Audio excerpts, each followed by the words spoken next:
ಲಲಿತಾ ಪರಮೇಶ್ವರಿ ಪಾದಕ್ಕೆ ನಮಸ್ಕಾರಗಳನ್ನ ಮಾಡ್ತಾ, ಗುರು ಹಿರಿಯರನ್ನ ಆರಾಧ್ಯ ದೇವರನ್ನ ಮನಸ್ಸಲ್ಲಿ ಸ್ಮರಣೆಯನ್ನ ಮಾಡ್ತಾ ಇವತ್ತಿನ ತರಗತಿಯನ್ನ ಪ್ರಾರಂಭ ಮಾಡೋಣ. ಹಿಂದಿನ ತರಗತಿಯಲ್ಲಿ ನಾವು ವಿಶೇಷವಾಗಿ ಸೌಂದರ್ಯ ಲಹರಿಯನ್ನ ಪ್ರಾರಂಭ ಮಾಡಲಾಗಿ ಅಮ್ಮನವರ ವೈಭವ ಅಥವಾ ಆಕೆಯ ಸೌಂದರ್ಯವನ್ನ, ಪ್ರತಿಯೊಂದು ಅಂಗ, ಕಣ್ ಹೇಗಿದೆ, ಮೂಗು ಹೇಗಿದೆ, ಬಾಯಿ ಹೇಗಿದೆ, ಹಲ್ಲು ಹೇಗಿದೆ, ಕಾಲು ಹೇಗಿದೆ, ಕೈ ಹೇಗಿದೆ, ಕಿರೀಟ ಹೇಗಿದೆ, ಅಮ್ಮನವರು ಹಾಕೊಂಡಿರ್ತಕ್ಕಂಥ ಓಡ್ಯಾಣ ಹೇಗಿದೆ, ಹೀಗೆ ಸಾಕಷ್ಟು ವಿಚಾರಗಳು ಇಲ್ಲಿ ಬರ್ತಾ ಹೋಗ್ತದೆ.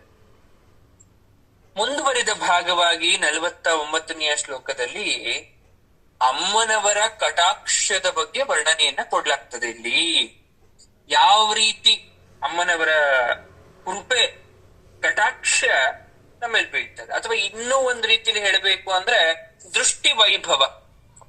ಕಟಾಕ್ಷ ಅಂದ್ರೆ ಏನು? ಅಪ್ಪ ದೇವರ ಕಟಾಕ್ಷ ಇದ್ರೆ ಏನ್ ಬೇಕಾದ್ರೂ ಸಾಧಿಸ್ತೀವಿ. ಕಟಾಕ್ಷ ಅಂದ್ರೆ ದೇವರ ನೋಟ ಅಂತ ಅರ್ಥ. ದೇವ್ರ ಕಣ್ಣು ಬಿಟ್ಟು ನಮ್ ಕಡೆ ನೋಡೋದು ಅಂತ ಅರ್ಥ. ನೋಡಿ, ನಾವೆಲ್ಲ ಅನ್ಕೊಂಡ್ಬಿಟ್ಟಿದೀವಿ ದೇವ್ರು ಯಾವಾಗ್ಲೂ ಎಲ್ಲಾ ಕಡೆ, ಹೌದು ಎಲ್ಲಾ ಕಡೆ ಯಾವಾಗ್ಲೂ ನೋಡ್ತಾ ಇರ್ತಾನೆ. ಬಟ್ ಅಷ್ಟು ಕೋಟ್ಯಾನುಕೋಟಿ ಜೀವರಾಶಿಗಳ ಮಧ್ಯೆ ನಮ್ಮ ಮೇಲೆ ಕೃಪಾ ಕಟಾಕ್ಷ ಅಥವಾ ನಮ್ಮ ಕಡೆ ಸ್ವಲ್ಪನಾದ್ರೂ ಆ ದೈವದ ಚಿತ್ತ ಹರಿಸ್ಬೇಕು ಅಂದ್ರೆ ಸಾಮಾನ್ಯವಾದ ವಿಚಾರ ಅಲ್ಲ, ನೆನ್ಪಿಟ್ಕೋಬೇಡಿ. ನಿಮ್ ಕಣ್ಣಿದೆ, ಎಲ್ರೂ ನೋಡೋ ಶಕ್ತಿ ಇದೆ. ಯಾರೋ ಒಬ್ಬ ನಿಮ್ಗೆ ಆಗದೆ ಇರೋಂತ ವ್ಯಕ್ತಿ, ಅವ ನಿಮ್ ಶತ್ರು. ನೀವ್ ಮುಂದೆ ಹೋದ್ರೆ ಅವನನ್ನ ದೃಷ್ಟಿಸಿ ನೋಡ್ತೀರ ನೀವು? ಇಲ್ಲ, ಬೇಕು ಅಂತಾನೆ ನಿಮ್ಮ ಕಣ್ಣು ದೃಷ್ಟಿಯನ್ನ ಬೇರೆ ಕಡೆ ಮಾಡಿ ಹೋಗ್ತೀರಾ ಅಂದ್ರೆ ನಿಮ್ ದೃಷ್ಟಿಯಲ್ಲಿ ಬಿತ್ತು ಅವ್ರ ಮೇಲೆ.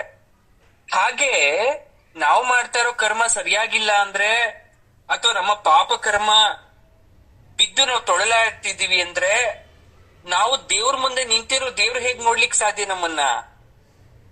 ಅಪ್ಪ ನೀನ್ ಇನ್ನೂ ನಿನ್ ಪಾಪ ಕಳ್ದಿಲ್ಲ ಕಣೋ, ಕಳೆದ್ಮೇಲೆ ಬರೋ ಹೋಗು, ಆಮೇಲೆ ನನ್ ದೃಷ್ಟಿ ಬೀಳ್ತೀನಿ ಅಂತ ಅನ್ಕೊಂತ ದೇವ್ರು.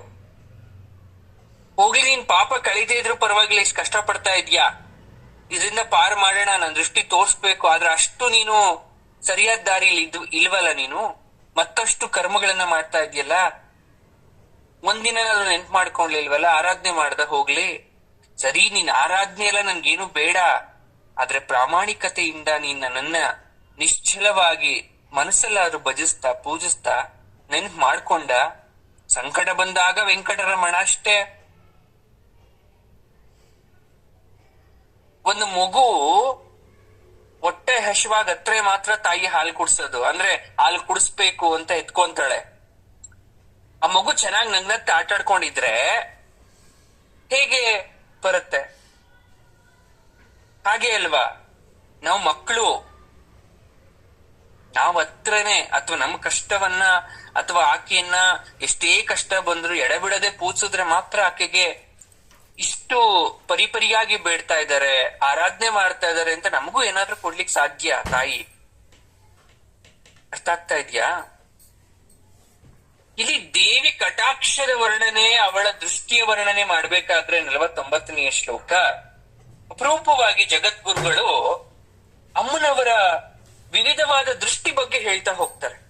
ಒಂದೇ ದೃಷ್ಟಿ ಅಲ್ಲ, ಒಂದೇ ಅಂತ ಅನ್ಕೊಂಬೇಡಿ ನೀವು.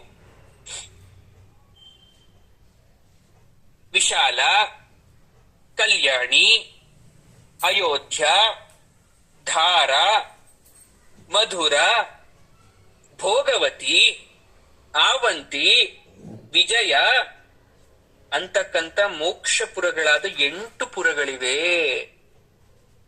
ಸರಿಯಾಗಿ ಕೇಳಿಸ್ಕೊಂಡ್ರ? 8 ಮೋಕ್ಷಪುರ. ಪ್ರಾತಃ ಕಾಲದಲ್ಲಿ ಅಥವಾ ಸಂಧ್ಯಾ ಕಾಲದಲ್ಲಿ ಈ 8 ಪುರಗಳ ಹೆಸರನ್ನ ಯಾರೆಲ್ಲ ನೆನಪು ಮಾಡ್ಕೊಂಡು ಹೇಳ್ಕೊಂತಿರೋ ಪ್ರತಿನಿತ್ಯ, ಅವರಿಗೆ ಮೋಕ್ಷ ಪ್ರಾಪ್ತಿ ಆಗುತ್ತೆ. ಇಂದಿಗೂ ಕೂಡ ಉತ್ತರ ಭಾರತದಲ್ಲಿ ಮಹಿಳೆಯರು ಅಥವಾ ಪುರುಷರು ಸಂಧ್ಯಾಕಾಲ ಬೆಳಗ್ಗೆ ಹೊತ್ತು ಈ 8 ಪುರಗಳ ಹೆಸರನ್ನ ಹೇಳ್ಕೊಂತಾರೆ. ಯಾವ್ಯಾವ್ದು ಪುರಗಳು ಅಥವಾ ಅದರದ ಹಿನ್ನೆಲೆ ಏನು ನೋಡಿ. ಅಷ್ಟ ದೃಷ್ಟಿಗಳು ಅಥವಾ ಅಷ್ಟ ಕ್ರಿಯೆಗಳು, ಅಷ್ಟ ಭಾವಗಳೆಲ್ಲ ಸೇರಿ ಅಷ್ಟ ನಗರ ಆಗತ್ತೆ. 8 ನಗರ. ನೋಡಿ, ಒಂದು ನಗರ ಅಂತ ಡಿಸೈಡ್ ಮಾಡಬೇಕು ಅಂದ್ರೆ ಅದ್ರಲ್ಲಿ ಇರ್ಬೇಕಾಗಿರೋದು ಇರ್ಬೇಕು. ಇಲ್ಲಿ ನಾನು ಹೇಳ್ತಾ ಇರೋ ನಗರಗಳು ಬೇರೆ. ವಿಶಾಲ ಅಂತ ಹೇಳ್ದೆ. ಈ ವಿಶಾಲ ಅನ್ನುವ ನಗರದ ಹೆಸರು ಎಲ್ಲ ಬದಲಾಗಿ ಹೋಗಿದೆ ಇವಾಗ. ಇವಾಗಿರ್ತಕ್ಕಂತ ಆಫ್ಘಾನಿಸ್ತಾನ ಹಿಂದೆ ಯಾವ್ದಾಗಿತ್ತು? ಗಾಂಧಾರ ದೇಶ ಆಗಿತ್ತು. ಗಾಂಧಾರಿ ಊರದು, ಗಾಂಧಾರಿ ತವ್ರ ಮನೆ ಆಫ್ಘಾನಿಸ್ತಾನ. ಬಟ್ ಇವಾಗ ಅದಕ್ಕೆ ಆಫ್ಘಾನಿಸ್ತಾನ ಅಂದ್ಬಿಟ್ಟು ಇಸ್ಲಾಂ ದೇಶ ಅಂತ ನಾವು ಹೆಸರು ಕೊಟ್ಟಿದ್ದೀವಿ. ಹಾಗೆ ಈ ವಿಶಾಲ ಅನ್ನುವ ನಗರದ ಈಗಿನ ಹೆಸರೇ ಬದರಿನಾಥ. ಬದ್ರಿನಾಥ ಅಂದ್ರೆ ಎಲ್ರಿಗೂ ಅರ್ಥ ಆಗೋಯ್ತು. ನೋಡಿ, ಆ ಮೂಲೆಗೆ ಒಂದು ದೃಷ್ಟಿ ಇದೆ, ವಕ್ರ ದೃಷ್ಟಿ. ಅದು ವಕ್ರ ದೃಷ್ಟಿ ಅಂದ್ರೆ ಹೇಗೋ ನೋಡೋದು. ಅಲ್ಲಿ ಕ್ರಿಯೆ ಸಂಕ್ಷೋಭಣ ಕ್ರಿಯೆ ಆಗತ್ತೆ, ಅಂತರ್ವಿಕಾಸ ಆಗತ್ತೆ. ಅಲ್ಲಿಗೆ ಹೋಗ್ ಬಂದ್ರೆ ಒಳಗಡೆ ನಿಮ್ಗೊಂದು ಚೇಂಜಸ್ ಆಗತ್ತೆ. ಹಾಗಾಗಿ ಮೊದಲನೆಯ ನಗರ ಯಾವುದು? ವಿಶಾಲ. ವಿಶಾಲ ನಗರ. ವಿಶಾಲ ನಗರ ಇಸ್ ನಥಿಂಗ್ ಬಟ್ ಬದರಿನಾಥ. ಎರಡನೆಯ ನಗರದ ಹೆಸರು ಕಲ್ಯಾಣಿ. ಮುಂಬೈ ಮತ್ತು ನಾಸಿಕ್ ಮಧ್ಯ ಬರುತ್ತೆ. ಇದು ನಮ್ಮ ಮಹಾರಾಷ್ಟ್ರದಲ್ಲಿ ಬರುತ್ತೆ. ಆದ್ರೆ ಈಗ ಅದಕ್ಕೆ ಕಲ್ಯಾಣಿ ಅಂತ ಹೆಸರಿಲ್ಲ. ಇದು ವಿಕಾಸ ದೃಷ್ಟಿ, ಆಕರ್ಷಣೆ ಮತ್ತು ವಿಸ್ಮಯ.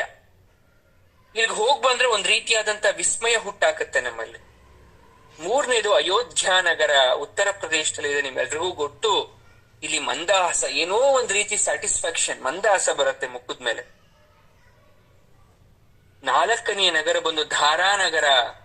ಇದು ರಾಜಸ್ಥಾನದಲ್ಲಿ ಬರುತ್ತೆ. ಐದನೇ ನಗರ ಬಂದು ಮಥುರಾ ನಗರ, ಉತ್ತರ ಪ್ರದೇಶದಲ್ಲಿದೆ. ಆರನೇದು ಭೋಗವತಿ, ಆಂಧ್ರ ಪ್ರದೇಶದಲ್ಲಿ ಬರುತ್ತೆ. ಏಳನೇದು ವಿಜಯನಗರ ಅಂದ್ರೆ ಕರ್ನಾಟಕದಲ್ಲೇ ಬರುತ್ತೆ. ಎಂಟನೇದು ಆವಂತಿ ಪಟ್ಟಣ, ಎಲ್ರೂ ಕೇಳಿರ್ತೀರಾ, ಅಥವಾ ಉಜ್ಜಯಿನಿ ಅಂತ ಕೂಡ ಕರಿತೀವಿ ಇದನ್ನ. ಇದು ಮಧ್ಯಪ್ರದೇಶದಲ್ಲಿ ಬರುತ್ತೆ. ನೋಡಿ, ವಿಶಾಲ ಅಂತ ಅಂದೆ. ಈ ವಿಶಾಲ ಅಂತಕ್ಕಂಥ ನಗರ ಅಥವಾ ಅದೇನ್ ಪ್ರದೇಶ ಇದೆ, ಇಲ್ಲಿ ಅತೀಂದ್ರಿಯ ವೃಷ್ಟಿ ಆಗತ್ತೆ ಅಲ್ಲಿಗೆ ಹೋಗ್ ಬಂದ್ರೆ. ಕಲ್ಯಾಣಿಗೆ ಹೋಗ್ ಬಂದ್ರೆ ಶುಭಕಾರಕ ದೃಷ್ಟಿ. ನಾನು ಹೇಳ್ತಾ ಇರೋದು ದೃಷ್ಟಿ ಬಗ್ಗೆ ನೆನ್ಪಿಟ್ಕೊಟ್ ಅಂದ್ರೆ ಹೇಳಕ್ ಪ್ರಯತ್ನ ಪಡ್ತಾ ಇದೀನಿ ಅಂದ್ರೆ, ಆ ಸ್ಥಳಕ್ ಹೋಗ್ ಬಂದ್ರೆ ಯಾವ ರೀತಿಯಾದಂತಹ ಚೇಂಜಸ್ ಆಗತ್ತೆ ಆ ದೈವ ದೃಷ್ಟಿಯಿಂದ. ಆ ಒಂದೊಂದು ಕ್ಷೇತ್ರದಲ್ಲಿ ಕ್ಷೇತ್ರ ಮಹಿಮೆ ಅಂತಿರುತ್ತೆ, ದೇವರ ದೃಷ್ಟಿ ಅನ್ನೋದೊಂದು ಇರುತ್ತೆ. ನೋಡಿಮ್ಮ, ನಿಮ್ಗೆ ತೊಂದರೆ ಆಗ್ತಾ ಇದ್ಯಾ ಅಥವಾ ಏನೋ ಒಂದ್ ರೀತಿಯಾದಂತ ನೆಗೆಟಿವ್ ಎನರ್ಜಿ ಆಗಿದ್ಯಾ? ಅಮಾವಾಸ್ಯೆ ದಿನ ಪ್ರತ್ಯಂಗಿರ ದೇವಸ್ಥಾನಕ್ಕೆ ಹೋಗಿ ಹೋಮ ಮಾಡಿಸ್ಬಿಟ್ಟು ಬನ್ನಿ. ಅಥವಾ ಒಂದು ಮೆಣಸಿನಕಾಯಿ ಹೋಮ ಮಾಡ್ತಾರೆ, ಅದಕ್ಕೊಂದು ಕೊಟ್ಟು ಬನ್ನಿ. ಯಾಕೆ ಹೇಳದ್ ಗೊತ್ತಾ? ಆ ಪರ್ಟಿಕ್ಯುಲರ್ ಡೇ ಅಲ್ಲಿ ನಿತ್ಯ ತಿಥಿ ದೇವತೆ ಜೊತೆಗೆ ಪ್ರತ್ಯಂಗಿರ ದೇವತೆಯ ಒಂದು ಅಗ್ನಿ ತತ್ವದಿಂದ ಆ ದೇವರ ದೃಷ್ಟಿ ಏನಾಗತ್ತೆ ನಿಮ್ಮ ಮೇಲೆ ಬಿದ್ದಾಗ ನಿಮಗಿರ್ತಕ್ಕಂತ ಒಂದು ಆ ನೆಗೆಟಿವ್ ಎನರ್ಜಿ ಅನ್ನೋದು ರಿಮೂವ್ ಆಗತ್ತೆ. ಹಾಗಾಗಿ ದೇವಸ್ಥಾನಕ್ಕೆ ಹೋಗ್ ಬನ್ನಿ ಅಂತ ಸಜೆಷನ್ ಮಾಡ್ತಾರೆ. ಸರ್ಪದೋಷ ಬರುತ್ತೆ, ಸುಬ್ರಹ್ಮಣ್ಯಕ್ಕೆ ಹೋಗ್ ಬನ್ನಿ ಅಂತ ಹೇಳ್ತಾರೆ.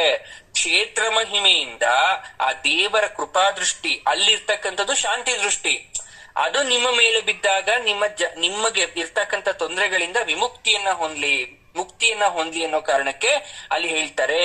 ಅದೇ ತರ ಇವಾಗ ಅಮ್ಮನವರ 8 ವಿಶೇಷವಾದ ಕ್ಷೇತ್ರಗಳ ಬಗ್ಗೆ ಹೇಳ್ತಾ ಇರ್ತಕ್ಕಂಥದ್ದು. ಇದನ್ನ ನಾವು ಅಷ್ಟದೃಷ್ಟಿಗಳ, ಅಷ್ಟಕ್ರಿಯೆಗಳ, ಅಷ್ಟಭಾವಗಳು ಸೇರಿ ಆಗಿರ್ತಕ್ಕಂಥ ಅಷ್ಟ ನಗರಗಳ ಬಗ್ಗೆ ಹೇಳ್ತಾ ಇರೋದು. ಅರ್ಥ ಆಗ್ತಾ ಇದೆಯಾ? ಅಯೋಧ್ಯ ಪಟ್ಟಣಕ್ಕೆ ಹೋಗ್ ಬಂದ್ರೆ ಅದು ಈಗೇನೋ ಬಾಲರಾಮ ಇದೆ, ಬಟ್ ಬಾಲರಾಮ ಇರ್ಲಿಲ್ವಲ್ಲ ಅವಾಗ. ಆದ್ರೂ ಕ್ಷೇತ್ರ ಮಹಿಮೆ ಇತ್ತಲ್ಲಿ. ಅಲ್ಲಿಗೆ ಹೋಗ್ ಬರೋದ್ರಿಂದ ಒಂದ್ ರೀತಿಯಾದಂತಹ ಯಾರು ಎಕ್ಸ್ಪೆಕ್ಟ್ ಮಾಡದೆ ಇರತಕ್ಕಂತ ಒಂದು ದೃಷ್ಟಿ ಬೀಳುತ್ತೆ ಅಲ್ಲಿ. ನಾಲ್ಕನೇದು ಧಾರಾಪಟ್ಟಣ, ರಾಜಸ್ಥಾನದಲ್ಲಿ ಇದೆಯಲ್ಲ, ಅದು ಒಂದು ಜನಗಳ ಕಣ್ಣು ದೃಷ್ಟಿಯಿಂದ ನಮ್ಗೆ ಏನಾದ್ರು ಆಗಿರೋ ಅದೊಂದು ರಿಮೂವ್ ಆಗೋದು, ಅದು ದೇವಿ ಶಕ್ತಿಯಿಂದ. ಐದನೇದು ಮಧುರ ಅಂದ್ರೇನೆ ಹೇಳ್ತಾ ಇದೆ, ಅಥವಾ ಮಥುರಾ ಅಂತ ಕೂಡ ಕರಿತೀವಿ, ಅದು ಸವಿಯಾದ ದೃಷ್ಟಿ ಅಂತ. ಆರನೇದು ಭೋಗವತಿ ಅಂದ್ರೆ ಒಂದು ವಿಲಾಸ ಉಪಭೋಗಗಳನ್ನು ಒಳಗೊಂಡಿರ್ತಕ್ಕಂಥ ದೃಷ್ಟಿ. ಏಳನೇದು ವಿಜಯ, ಕಣ್ಣು ಗುಡ್ಡೆಗಳು ಹಿಂದೆ ಮುಂದೆ ತಿರುಗ್ಬಿಟ್ಟು ನಮ್ಗೆ ನೋಡ್ತಕ್ಕಂಥ ಒಂದು ನೋಟ ಅದು. ಎಂಟನೇದು ಅವಂತಿ, ಮುಗ್ಧತೆಯ ಸರಳ ದೃಷ್ಟಿ. ಗುರುಗಳೇ ಇದೆಲ್ಲ ಯಾಕೆ ಹೇಳ್ತಾ ಇದ್ದೀರಾ ಇದೆಲ್ಲ ಅಂದ್ರೆ, ನಾವೆಲ್ಲ ಅನ್ಕೊಂಡ್ಬಿಟ್ಟಿದೀವಿ ದೃಷ್ಟಿ ಅಂದ್ರೆ ಒಂದೇ ದೃಷ್ಟಿ ಅಂತ ಅಲ್ಲ. ಬಹಳ ಬಹಳ ವಿಶೇಷವಾದಂತ ಡಿಫ್ರೆಂಟ್ ಆಗಿರ್ತಕ್ಕಂತ ದೃಷ್ಟಿ ಇದೆ. ಇದೆಲ್ಲ ತಾಯಿಯ ಬಗ್ಗೆ ಶಂಕರ ಭಗವತ್ಪಾದರು ಅಮ್ಮನವರನ್ನ ನೋಡಿ, ಜಗನ್ಮಾತೆ ಹೇಗೆ ಸಕಲ ಚರಾಚರಗಳನ್ನ ನೋಡ್ತಾ ಇದ್ದಾರೆ ಅಂದ್ರೆ 8 ಅಷ್ಟ ವಿಶೇಷವಾದಂತಹ ನೋಟದಿಂದ ದೃಷ್ಟಿಯಿಂದ ನೋಡ್ತಾ ಇದ್ದಾರೆ ಅಂತ ಹೇಳ್ತಾರೆ. ನಮಗ್ ಬೇಕಾಗಿರೋದು ಏನ್ ಗೊತ್ತಾ, ಇಲ್ಲಿ ಮಾನವರ ಮೇಲೆ ಯಾವ ರೀತಿ ದೃಷ್ಟಿ ಬೀಳುತ್ತೆ, ಇಷ್ಟ ಇಂಪಾರ್ಟೆಂಟ್ ಫ್ಯಾಕ್ಟ್ ಇಲ್ಲಿ ಅರ್ಥ ಮಾಡ್ಕೊಳ್ಳಿ. ಇನ್ನೊಂದು ವಿಶೇಷ ಗೊತ್ತಾ ನಿಮ್ಗೆ, ಈ ದೇವರಿಗಿದ್ಯಲ್ಲ, ಅಮ್ಮನವ್ರಿಗಿದ್ಯಲ್ಲ 8 ವಿಶೇಷವಾದ ದೃಷ್ಟಿ, ಎಲ್ಲ ಮಹಿಳೆಯರಲ್ಲೂ ಕೂಡ ಇರುತ್ತೆ. ಆದ್ರೆ ಅದು ಒಳಗಡೆ ಮುಚ್ಕೊಂಡಿರುತ್ತೆ, ನಿಮ್ಗೆ ಗೊತ್ತಾಗಲ್ಲ. ನೋಡಿ ಎಷ್ಟು ಶಕ್ತಿ ಇದೆ ಜಗನ್ಮಾತೆ ಸೃಷ್ಟಿಯಲ್ಲಿ. ಹೆಣ್ಮಕ್ಳಿಗೆ ಮಾತ್ರ ಶಕ್ತಿ, ದೈವಿ ವೈಭವ ಇರುತ್ತೆ ಅಮ್ಮನವ್ರ ಕಣ್ಣಲ್ಲಿ. ಅದೇ ಮಾನವ ದೃಷ್ಟಿಯಲ್ಲಿ ಮಾನವ ಶಕ್ತಿ ಇರುತ್ತಷ್ಟೆ. ಎಲ್ಲೋ ಹೊರಗಡೆ ಹೋಗ್ ಬಂದ್ರಿ, ತುಂಬಾ ಚೆನ್ನಾಗಿ ರೆಡಿ ಆಗಿದ್ದೀರಾ, ಏನು ಒಂಥರ ಊಟ ಮಾಡಿದೀರಾ, ವಕ್ರಕ್ಕೆ ಬಂದಂಗ ಆಗ್ತಾ ಇದೆ, ತಲೆನೋವು ಬರ್ತಾ ಇದೆ, ಒಂಥರ ತಲೆ ಸುತ್ತಾಗ್ತಾ ಇದೆ, ಒಂಥರ ಸುಸ್ತಾಗ್ತಾ ಇದೆ.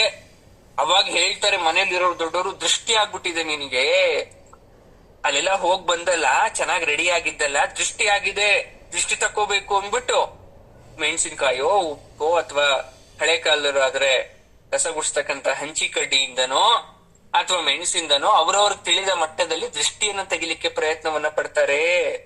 ಇದು ಮಾನವ ದೃಷ್ಟಿ. ಮಾನವನ ದೃಷ್ಟಿಯಲ್ಲೂ ಕೂಡ ಹಲವಾರು ರೀತಿಯಾದಂತ ದೃಷ್ಟಿಗಳಿದೆ. ಇದು ಭೇದ. ಯಾವ್ದು ಗೊತ್ತಾ, ಅದು 8 ಭೇದಗಳನ್ನ ಮಾಡ್ತೀವಿ, 8 ದೃಷ್ಟಿ. ಸಂಕ್ಷೋಭಣ ದೃಷ್ಟಿ, ಆಕರ್ಷಣ ದೃಷ್ಟಿ, ದ್ರಾವಣ ದೃಷ್ಟಿ, ಉನ್ಮಾದನ ವಶ್ಯ ದೃಷ್ಟಿ, ಉಚ್ಚಾಟನ ದೃಷ್ಟಿ, ವಿದ್ವೇಷಣ ದೃಷ್ಟಿ, ಮಾರಣ ಅಂತಕ್ಕಂಥ 8 ಭಾವಗಳನ್ನ ಒಳಗೊಂಡಿರ್ತಕ್ಕಂಥ ದೃಷ್ಟಿಗಳಿದೆ. ನೋಡ್ದವ್ರ ಕಣ್ಣೆಲ್ಲ ಅಥವಾ ನೋಡೋರ್ ನೋಟ ಎಲ್ಲ ಒಂದೇ ರೀತಿ ಇರಲ್ವಲ್ಲ. ಹೇಗ್ ಗೊತ್ತು ನಮ್ಗೆ, ನೋಡ್ತಾ ಇರ್ತಕ್ಕಂಥ ವ್ಯಕ್ತಿ ನಮ್ಮ ಬಗ್ಗೆ ಒಳ್ಳೇದ್ ಯೋಚನೆ ಮಾಡ್ತಾ ಇದ್ದಾನೋ, ಕೆಟ್ಟದ್ ಯೋಚನೆ ಮಾಡ್ತಾ ಇದ್ದಾನೋ, ಅಥವಾ ನಮಗೆ ಕೆಡಕ್ ಆಗ್ಲಿ ಅಂತ ಏನಾದ್ರೂ ನೋಡ್ತಾ ಇದ್ದಾನ, ಹೇಗ್ ಗೊತ್ತಾಗುತ್ತೆ ನೋಡಿ. ಮೊದಲನೇದು ಅಂತರ್ವಿಕಾಸ, ಅಂದ್ರೆ ಆಳವಾದ ಯೋಚನೆ ಮಾಡ್ಬೇಕು.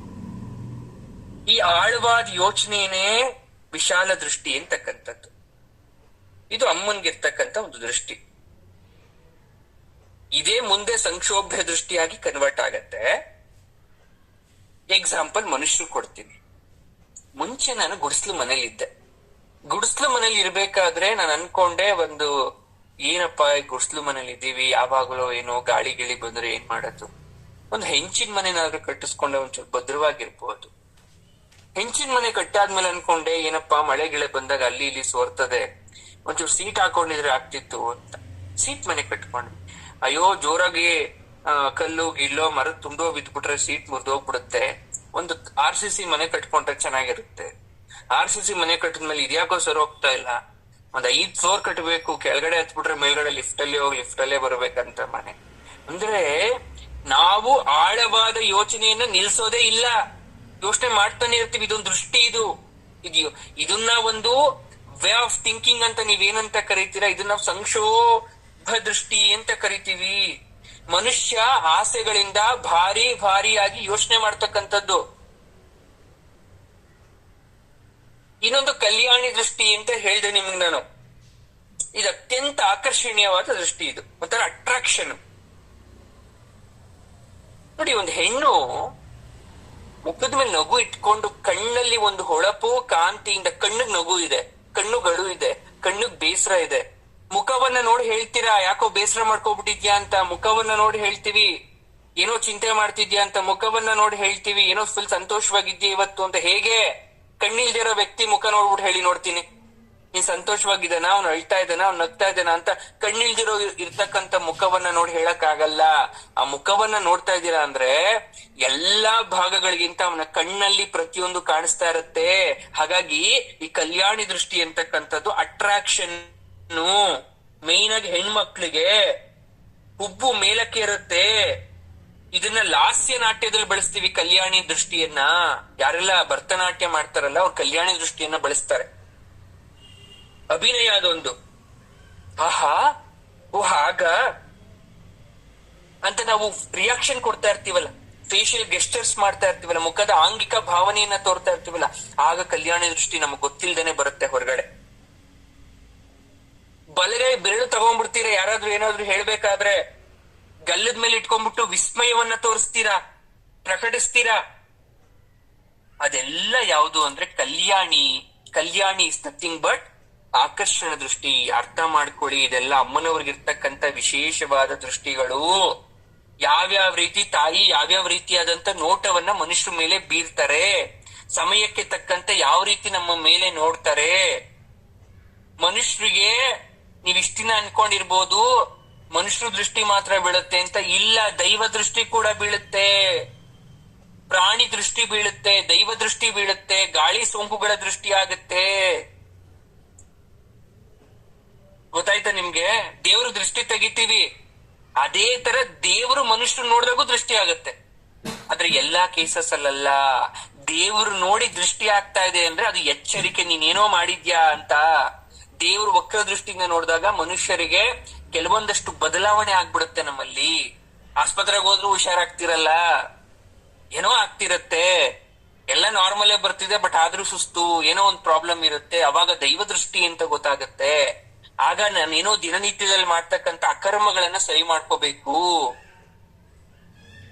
ಗೊತ್ತಾಗ್ತಾ ಇದೆಯಲ್ಲ? ಇದ್ರಲ್ಲಿ ಜ್ಯೋತಿಷ್ಯರೇ ಗೊತ್ತಾಗುತ್ತೆ ದೈವ ದೃಷ್ಟಿನ ಏನ್ ದೃಷ್ಟಿ ಅಂತಕ್ಕಂಥದ್ದು. ಮೂರನೇದು ನಾನು ಹೇಳ್ದೆ ದ್ರಾವಣ ಅಂತ ಅಂದೆ. ಮುಗುಳ್ನಗೆ ಅಂದ್ರೆ ಒಂದು ಜೋರಾಗಿ ನಗಬಾರದು, ಮುಖದ ಮೇಲೆ ಒಂದ್ ಸಣ್ಣ ನಗು, ಅರೆಬಿರಿ ತುಟಿಗಳ ಮೇಲೆ ಲಾಸ್ಯ ಮಾಡ್ತಾ ಇರ್ತಕ್ಕಂಥ ನಸುನಗೆ ಅಂತ ಕರಿತೀವಿ. ಸ್ವಲ್ಪ ತುಟಿ ಆ ಕಡೆ ಹೋಗಿ ಮುಖವನ್ನ ಅರಳಿಸೋದು. ನೋಡಿ, ಅಯೋಧ್ಯ ದೃಷ್ಟಿಯಲ್ಲಿ ಏನಾಗತ್ತೆ ಅಂದ್ರೆ ಕಪ್ಪಗಿರ್ತಕ್ಕಂಥ ಕಣ್ಣುಗುಡ್ಡೆಗಳು ಕಾಂತಿತವಾಗಿ ಆ ಕಡೆ ಈ ಕಡೆ ಮೂವ್ ಆಗ್ತಾ ಇರತ್ತೆ. ಎದುರುಗಡೆ ಇರೋ ವ್ಯಕ್ತಿ ನನ್ಗೆ ಏನಾದ್ರೂ ಹೇಳಕ್ ಟ್ರೈ ಮಾಡ್ತಾ ಇದ್ದಾನೆ ಅಂದಾಗ ನಾವು ಅವನನ್ನ ನಮ್ ಕಣ್ಣಲ್ಲೇ ಕಟ್ಟಾಕ್ಬಿಟ್ಟು ಅವನ್ ಮುಖ ಮೇಲೆ ನಗು ಬರ್ಸ್ಬಿಡೋದು. ನೋಡಿದೀರಾ? ಈಗ ಎದುರುಗಡೆ ಇರೋ ವ್ಯಕ್ತಿ ಏನೋ ಹೇಳ್ತಿರ್ತಾನೆ ನಮ್ಗೆ, ನಾವು ನಮ್ ಕಣ್ಣಲ್ಲೇ ಏನೋ ರಿಯಾಕ್ಷನ್ ಮಾಡ್ಬಿಟ್ಟು ಅವನ ಎಕ್ಸ್ಪ್ಲನೇಷನ್ ಅಲ್ಲೇ ಸ್ಟಾಪ್ ಮಾಡಿ ಅವನ ಮುಖದ ಮೇಲೆ ನಗು ಬಂದ್ಬಿಡ್ಬೇಕು, ಆ ತರ ಮಾಡೋದು. ಇದು ದ್ರಾವಣ ದೃಷ್ಟಿ. ಇದು ಅಂದ್ರೆ ಅವ್ರನ್ನ ಬಲಹೀನರನ್ನಾಗಿ ಮಾಡ್ತಕ್ಕಂಥದ್ದು, ಅಡ್ಡ ಕಟ್ಟೋದು, ನೀರ್ ಎರಚೋದು ಅಂತ ಕರಿತೀವಿ. ಕೋರ್ಟ್ ಅಲ್ಲಿ ನಿಂತಿದ್ದೀನಿ, ಕಟ್ಕಟೆಯಲ್ಲಿ ಜಡ್ಜ್ ಇದಾರೆ, ನನಗೆಲ್ಲಾ ಸತ್ಯ ಗೊತ್ತಿದೆ, ಆದ್ರೆ ನನ್ ಮುಂದೆ ಇರ್ತಕ್ಕಂಥ ಲಾಯರ್ ಏನ್ ಮಾಡ್ತಾನೆ, ದ್ರಾವಣ ದೃಷ್ಟಿ ಟೆಕ್ನಿಕ್ ಉಪಯೋಗ ಮಾಡ್ಬಿಡ್ತಾರೆ. ಅವರು ತಮ್ಮ ಕಣ್ಣಿನಿಂದ ನಮಗೆ ನೇರವಾಗಿ ನೋಡಿ ನಮ್ಮಲ್ಲಿ ಇರ್ತಕ್ಕಂಥ ಕಾನ್ಫಿಡೆನ್ಸ್ ನ ಕೆಳಗಡೆ ಡೌನ್ ಮಾಡ್ಬಿಡ್ತಾರೆ. ಆಗ ಭಯದಿಂದ ಏನೇನೋ ಹೇಳ್ಬಿಡ್ತೀವಿ. ಇದೂ ಒಂದು ರೀತಿಯಾದಂತ ವಿಶೇಷ ಶಕ್ತಿ. ಈಗ ಹಿಂದೆ ಇದನ್ನ ಯಾವ ರೀತಿ ಯೂಸ್ ಮಾಡ್ತಿರೋ ಅಂತ ಒಂದು ಎಕ್ಸಾಂಪಲ್ ಕೊಟ್ಬಿಡ್ತೀವಿ ನೋಡಿ. ರಾಕ್ಷಸರು ಕೂತ್ಕೊಂಡವ್ರು ತಪಸ್ ಮಾಡೋರು, ಎಲ್ರಿಗೂ ತುಂಬಾ ಚೆನ್ನಾಗಿ ಗೊತ್ತಿತ್ತು ಇವನ್ ತಪಸ್ ಯಾವ್ದಕ್ಕೋಸ್ಕರ ಮಾಡ್ತಾ ಇದ್ದಾನೆ ಅಂದ್ರೆ ಇವನೇ ಜಗತ್ತಿನಲ್ಲಿ ಶ್ರೇಷ್ಠವಾದ ವ್ಯಕ್ತಿ ಆಗ್ಬೇಕು, ಸಾವೇ ಬರಬಾರ್ದು, ಅಮರತ್ವವನ್ನ ಕೇಳ್ಕೋಬೇಕು. ಆಗ ದೇವತೆಗಳು ಏನ್ ಮಾಡ್ತಾ ಇದ್ರು ಅಂದ್ರೆ ದ್ರಾವಣ ದೃಷ್ಟಿಯನ್ನ ಯೂಸ್ ಮಾಡ್ತಾ ಇದ್ರು. ಆ ದ್ರಾವಣ ದೃಷ್ಟಿಯ ಪರಿಣಾಮವಾಗಿ ಎದುರುಗಡೆ ಇರ್ತಕ್ಕಂಥ ರಾಕ್ಷಸನಿಗೆ ಕೆಲವೊಮ್ಮೆ ವಿಚಲಿತನಾಗಿ ಕೇಳ್ತಕ್ಕಂಥ ವರದ ಮಹಿಮೆಯನ್ನೇ ಮರ್ತೋಗ್ತಿದ್ದ. ರಾವಣ ತುಂಬಾ ಕಠಿಣವಾಗಿ ಕೂತ್ಕೊಂಡು ತಪಸ್ ಮಾಡ್ತಿದ್ನಂತೆ, ಶಿವ ಬರ್ತಿದ್ನಂತೆ. ಶಿವನ್ಗೆ ಹಾಡು ಹೇಳೋ, ಭಜನೆ ಹೇಳೋ, ಸ್ತೋತ್ರ ಮಾಡಿ ಕಣ್ ತುಂಬೋಗಿ ಇನ್ನೇನು ಬೇಡ ನೀನ್ ನೋಡಿದ್ನಲ್ಲ ತುಂಬಾ ಖುಷಿ ಆಯ್ತು. ಶಿವ ಕೇಳ್ತಿದ್, ನೋಡು ಇನ್ನೊಂದ್ಸಲ ಯೋಚನೆ ಮಾಡು, ಇದೇನಾ ಕರೆಕ್ಟಾ? ಇದೇ ಕರೆಕ್ಟ್. ಮಾಯ ಆಗ್ಬಿಡ್ತಿದ್ದ. ಅದು ಲೋಕ ಕಲ್ಯಾಣಕ್ಕೋಸ್ಕರ ಮಾಡ್ತಾ ಇದ್ದಿತ್ತು. ಯಾರೋ ಒಬ್ರು ಬರ್ತಾರೆ ನಿಮ್ ಹತ್ರ, ಅವರು ಕಣ್ಣು, ಅವರ ಮುಖದ ಅಥವಾ ಏನೋ ಒಂದು ಆಂಗಿಕ ಭಾವನೆಯನ್ನು ನೋಡಿ ನಿಮಗೆ ಕರುಳು ಚುರುಕನ್ಬಿಡುತ್ತೆ. ಹೌದಾ, ದುಡ್ಡು ಕೇಳ್ತಾ ಇದಾರೆ, ಒಂದ್ 100 ರೂಪಾಯಿ ಎತ್ ಕೊಟ್ಬಿಡ್ತೀರ. ಆಮೇಲೆ ಅನ್ಕೊಂತೀರ, ಅವ್ರು ನೋಡಿ ಹೊಟ್ಟೆ ಉರಿದು ಬಿಡ್ತು, ಪಾಪ ಸಂಕಟ ಆಗೋಯ್ತು ನನ್ಗೆ, ಅದಕ್ಕೆ ಕೊಟ್ಟೆ. ಯಾಕೆ ಎಲ್ರ ಮೇಲೂ ಆತರ ಭಾವನೆ ಬರಲ್ಲ? ಅದು ಅವರವರ ದೃಷ್ಟಿ. ನೆನ್ಪಿಟ್ಕೊಳ್ಳಿ, ಇದೆಲ್ಲ ಹೇಗೆ ಇವತ್ತಿನ ವಿಚಾರ ಅಲ್ಲ ಇದು. ಇದೆಲ್ಲ ಮನುಷ್ಯರಿಗೆ ಮಾತ್ರ ಇಲ್ಲ, ದೇವ್ರು ಕೊಟ್ಟಿರೋ ವರ ಇದು. ಅದನ್ನ ಯೂಸ್ ಮಾಡ್ತಾ ಇದೀವಿ ಅಷ್ಟೇ.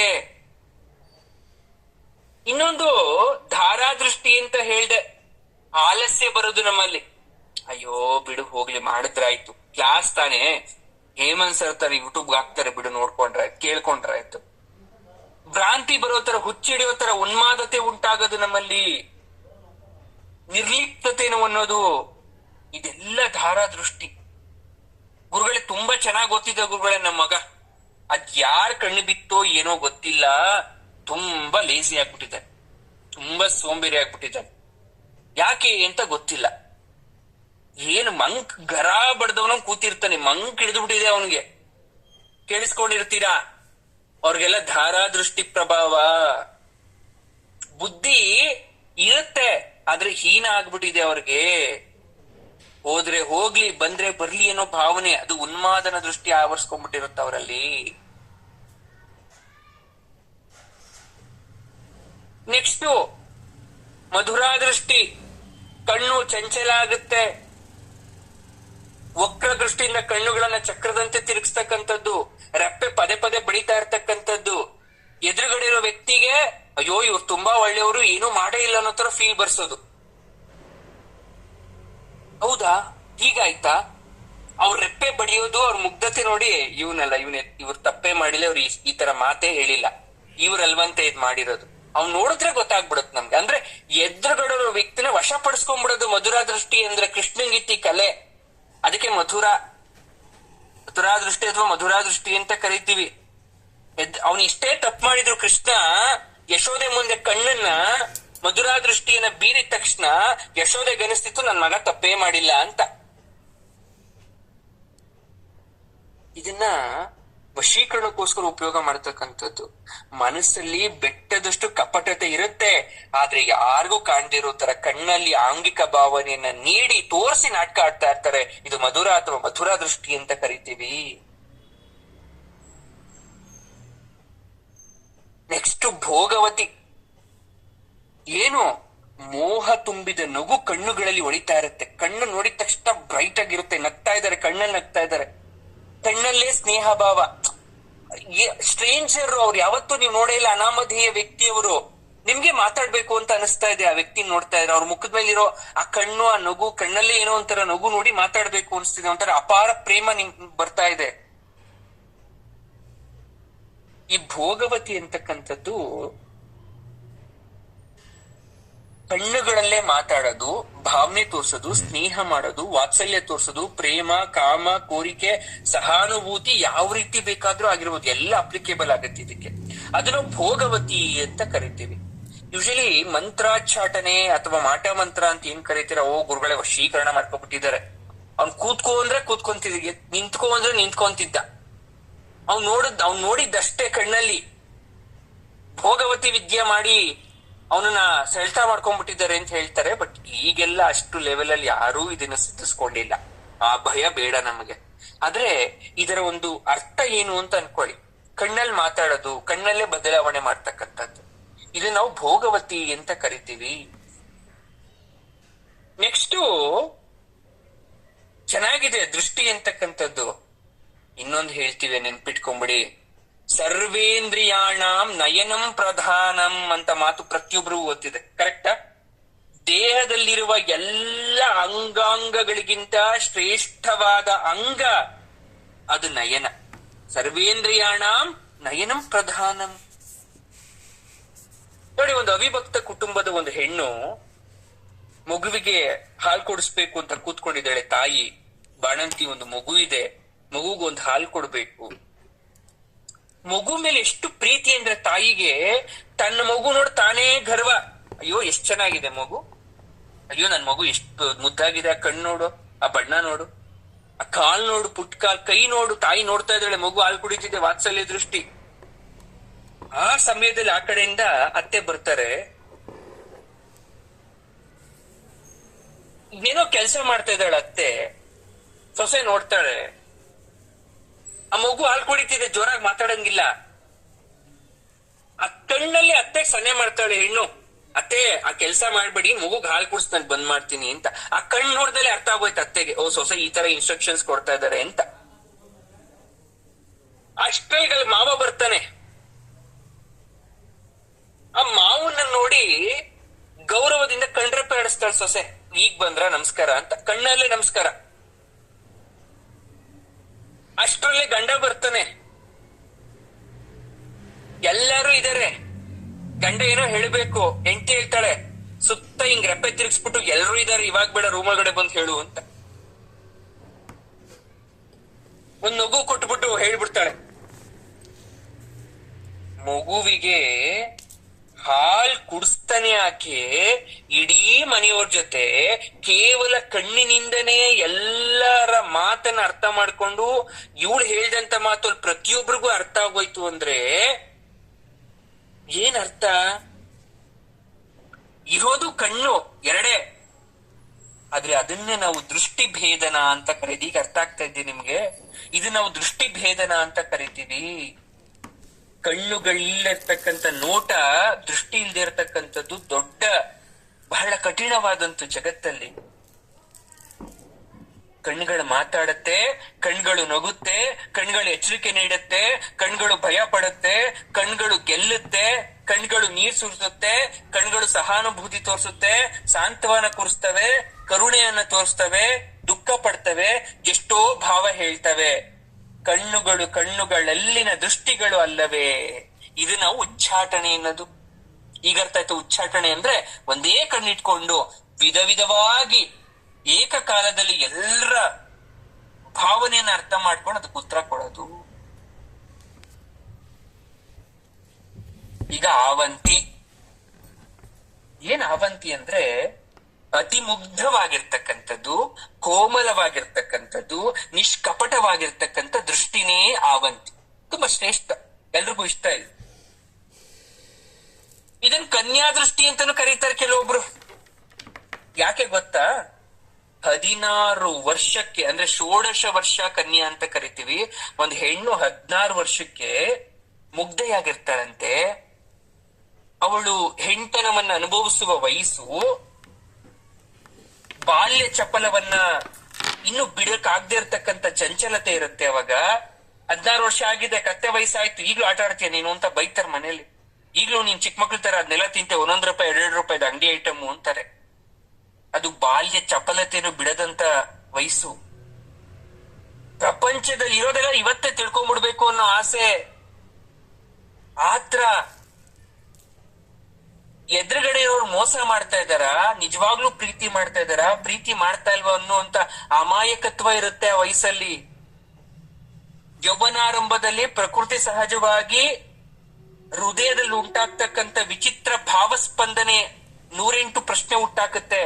ಅಯ್ಯೋ ಇದ್ಯಾಕೆ ಈ ತರ ಬರ್ತಿದೆ, ನನಗ್ ಮಾತ್ರ ಈ ತರ ಆಗ್ತಿದ್ಯಾ, ಎಲ್ರಿಗೂ ಈ ತರ ಆಗ್ತಿದ್ಯಾ, ಅಮ್ಮನ ಹತ್ರ ಹೇಳ್ಕೊಳ್ಳ, ಅಯ್ಯೋ ಬೇಡ ಬೇಡ, ಬೈದ್ಬಿಟ್ರೆ. ಇದನ್ನೆಲ್ಲ ವ್ಯಕ್ತಗೊಳಿಸಲಾರದಂತ ನಿಸ್ಸಹಾಯಕತೆ, ಅಸಹಾಯಕತೆ, ಅಮಾಯಕತೆ ಎಲ್ಲ ಉಂಟಾಗ್ತಾ ಇರುತ್ತೆ ಆ ವಯಸ್ಸಲ್ಲಿ ಹೆಣ್ಣಿಗೆ, ಗಂಡಿಗೂ ಕೂಡ. ಕಿಂಚಿತ್ತು ಗರ್ವ, ಅಹಂಕಾರ ಯೌವನದ ಬಗ್ಗೆ ಉಂಟಾಗಿರುತ್ತೆ. ನಾನ್ ಚೆನ್ನಾಗಿದ್ದೀನ, ಇನ್ನ ಚೂರ್ ಚೆನ್ನಾಗ್ ಕಾಣಿಸ್ಬೇಕು, ಅಲ್ಲಿ ತನಕ ತನ್ನ ಸೌಂದರ್ಯದ ಬಗ್ಗೆ ಗಮನ ಕೊಡದೇ ಇರೋರು ಆ ವಯಸ್ಸಿಂದ ಶುರು ಮಾಡ್ತಾರೆ. ಆದ್ರೆ ಅವರ ದೃಷ್ಟಿ ಯಾವ ತರ ಇರುತ್ತೆ ಗೊತ್ತಾ? ನಿಷ್ಕಪಟವಾಗಿರುತ್ತೆ ಆ ದೃಷ್ಟಿ. ಆದ್ರೆ ವಿಶೇಷ ಅಂದ್ರೆ ಆ ಹೆಣ್ಣಿಗೆ ಗೊತ್ತೇ ಇಲ್ಲ ಅವಳ ಕಣ್ಣಲ್ಲಿ ಇಷ್ಟೆಲ್ಲ ನಡೀತಾ ಇದೆ ಅಂತ, ಇಷ್ಟೆಲ್ಲ ಅವಳ ಆಂಗಿಕ ಭಾವವನ್ನ ಕಣ್ಣಲ್ಲಿ ತೋರಿಸ್ತಿದ್ದಾಳೆ ಅಂತ ಗೊತ್ತೇ ಇಲ್ಲ. ರಾಜ್ಯ ಮುಳುಗೋಗುತ್ತೆ, ಸಮುದ್ರ ಬರುತ್ತೆ, ಸುನಾಮಿ ಆಗುತ್ತೆ ಅಂದ್ರೆ ಅವಳ ಕಣ್ಣಲ್ಲಿ ಭಯನೇ ಇರಲ್ಲ. ಅವಳ ಮನಸ್ಸು ಬೇರೆ ಯೋಚನೆ ಮಾಡ್ತಾ ಇರತ್ತೆ. ಅದನ್ನ ಮೋಹ ದೃಷ್ಟಿ ಅಂತ ಕರಿತೀವಿ. ಇದೆಲ್ಲ ಯಾವುದು? ನಾನು ಯಾವ್ದಂತ ಹೇಳ್ದೆ? ಆವಂತಿ ದೃಷ್ಟಿ ಅಂತ ಹೇಳ್ದೆ. ಅರ್ಥ ಆಗ್ತಾ ಇದ್ಯಾ? ನೋಡಿ, ವಿಜಯ ದೃಷ್ಟಿ ಅಂತ ಇನ್ನೊಂದು ಹೇಳ್ದೆ. ಇದಂತೂ ಕೆಲವೊಬ್ರು ಹೇಳ್ತಿರ್ತದ, ಏನ್ ಹಂಗ್ ನೋಡ್ತಾ ಇದೀಯ ನೀನು ಅಂತ. ಅಕೇಕರ ಅಂತಾರೆ, ಪ್ರಾಂತಕನೀಕ ಅಂತಾರೆ ಸಂಸ್ಕೃತದಲ್ಲಿ ಈ ದೃಷ್ಟಿಗೆ. ಹೇಗೆ, ಏನ್ ಗುರುಗಳ ವಿಜಯ ಅಂದ್ರೆ ಕಣ್ಣುಗುಡ್ಡೆ ಈಚೆ ಬರೋ ತರ ತಲೆ ತಿರುಗಿಸ್ತೆ ಎದುರುಗಡೆ ಇರೋ ಮನುಷ್ಯನ. ಕಡೆ ಕಣ್ಣಿನಿಂದ ಅಥವಾ ಓರೆ ಕಣ್ಣಿನಿಂದ ನೋಡೋದು. ಏನ್ ಗುರಾಯಿಸ್ತಿದ್ಯಾ ಅಂತಾರಲ್ಲ, ಕಣ್ಣನ್ನ ಗುಡ್ಡೆನ ಸೈಡಿಗೆ ಮಾಡ್ಬಿಡ್ಬೇಕು, ಹಿಂಗ್ ನೋಡೋದು ಒಂಥರ.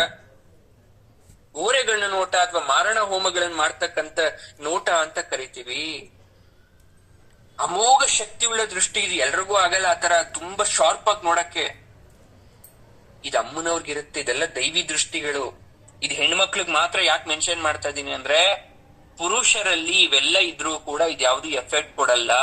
ಹೆಣ್ಣು ಮಕ್ಳಲ್ಲಿ ಮಾತ್ರ ಈ ಶಕ್ತಿ ಇರೋದು. ಹಂಗಂತ ನಾನು ಹೇಳ್ತಾ ಇಲ್ಲ, ಶಾಸ್ತ್ರಜ್ಞರು ಬರೆದಿಟ್ಟು ಬಿಟ್ಟಿದ್ದಾರೆ. ಇದೆಲ್ಲ ಗಂಡ್ಮಕ್ಳು ನೋಡಿದ್ರು ಗಂಡ್ಮಕ್ಳು ಮಾಡಿದ್ರು ಎಫೆಕ್ಟಿವ್ ಆಗಿರೋದು, ಪ್ರಾಕ್ಟಿಕಲಿ ಪ್ರೂವ್ ಆಗೋದು ಹೆಣ್ಮಕ್ಳಲ್ಲಿ ಮಾತ್ರ ಈ ದೃಷ್ಟಿಗಳು.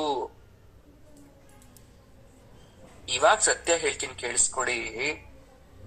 ಇದೆಲ್ಲ ದೇವರು ಕೊಟ್ಟಿರೋದ್ ಯಾಕೆ ಗೊತ್ತಾ? ಹೆಣ್ಮಕ್ಳಿಗೆ ಆಯುಧಗಳಂತೆ ನಿಮಗೆ 8 ನೋಟಗಳನ್ನ ಕೊಟ್ಟಿದ್ದಾನೆ. ಸುಮ್ಮನೆ ಕೊಟ್ಟಿಲ್ಲ ಹೆಣ್ಣು ಮಕ್ಳಿಗೆ. ಗಂಡು ಮಕ್ಳಿಗೆ ಯಾಕೆ ಕೊಟ್ಟಿಲ್ಲ? ಗಂಡು ಮಕ್ಳಿಗೆ ಬೇರೆ ಬೇರೆ ಆಯುಧ ಇದೆ, ಆದ್ರೆ ಹೆಣ್ಣಿಗೆ ಆಯುಧಗಳು ಕಡಿಮೆ. ಹಾಗಾಗಿ ಅವಳಿಗೆ ಕಣ್ಣು ಅಂತಕ್ಕಂಥ ನಯನವನ್ನ ಪ್ರಧಾನವಾಗಿ ನೀಡಿ ಆ ಕಣ್ಣಿನ ಒಳಗಡೆ 8 ರೀತಿಯಾದಂತಹ ಆಯುಧಗಳನ್ನ ವರಪ್ರಸಾದವಾಗಿ ದೇವಿ ನೀಡಿದ್ದಾಳೆ. ನಿಶ್ಚಿಂತೆಯಿಂದ ಇರಬೇಕು ಅಂದ್ರೆ ಅವಾಗ ಒಂದ್ ರೀತಿಯಿಂದ ನೋಟವನ್ನ ಉಪಯೋಗ ಮಾಡಿ, ಸಮಯಕ್ಕೆ ತಕ್ಕಂತೆ ಸನ್ನಿವೇಶಗಳ ಅನುಗುಣವಾಗಿ ನಿಮ್ಮ ಕಣ್ಣುಗಳನ್ನ ಬಳಸ್ಕೊಳ್ಳಿ. ಜಗತ್ತಲ್ಲಿ ತಾಯಿ ಒಂದು ನಿಮಿಷದಲ್ಲಿ ಸಕಲ ಚರಾಚರ ಪ್ರಾಣಿ ಕೋಟಿ ಕೋಟ್ಯಾದಿ ಬ್ರಹ್ಮಾಂಡಗಳನ್ನ ನೋಡ್ಬೇಕಾದ್ರೆ ಎಷ್ಟು ದೃಷ್ಟಿ ಹರಿಸ್ಬೋದು ಅಮ್ಮ. ನೀವು ಅಷ್ಟೆಲ್ಲ ಬೇಡ, ನಿಮ್ ಕುಟುಂಬ, ನಿಮ್ ಸುತ್ತಮುತ್ತಲಿ ಇರ್ತಕ್ಕಂಥ ಜನಗಳನ್ನ ದೃಷ್ಟಿ ಹರಿಸ್ಬೇಕಲ್ಲ.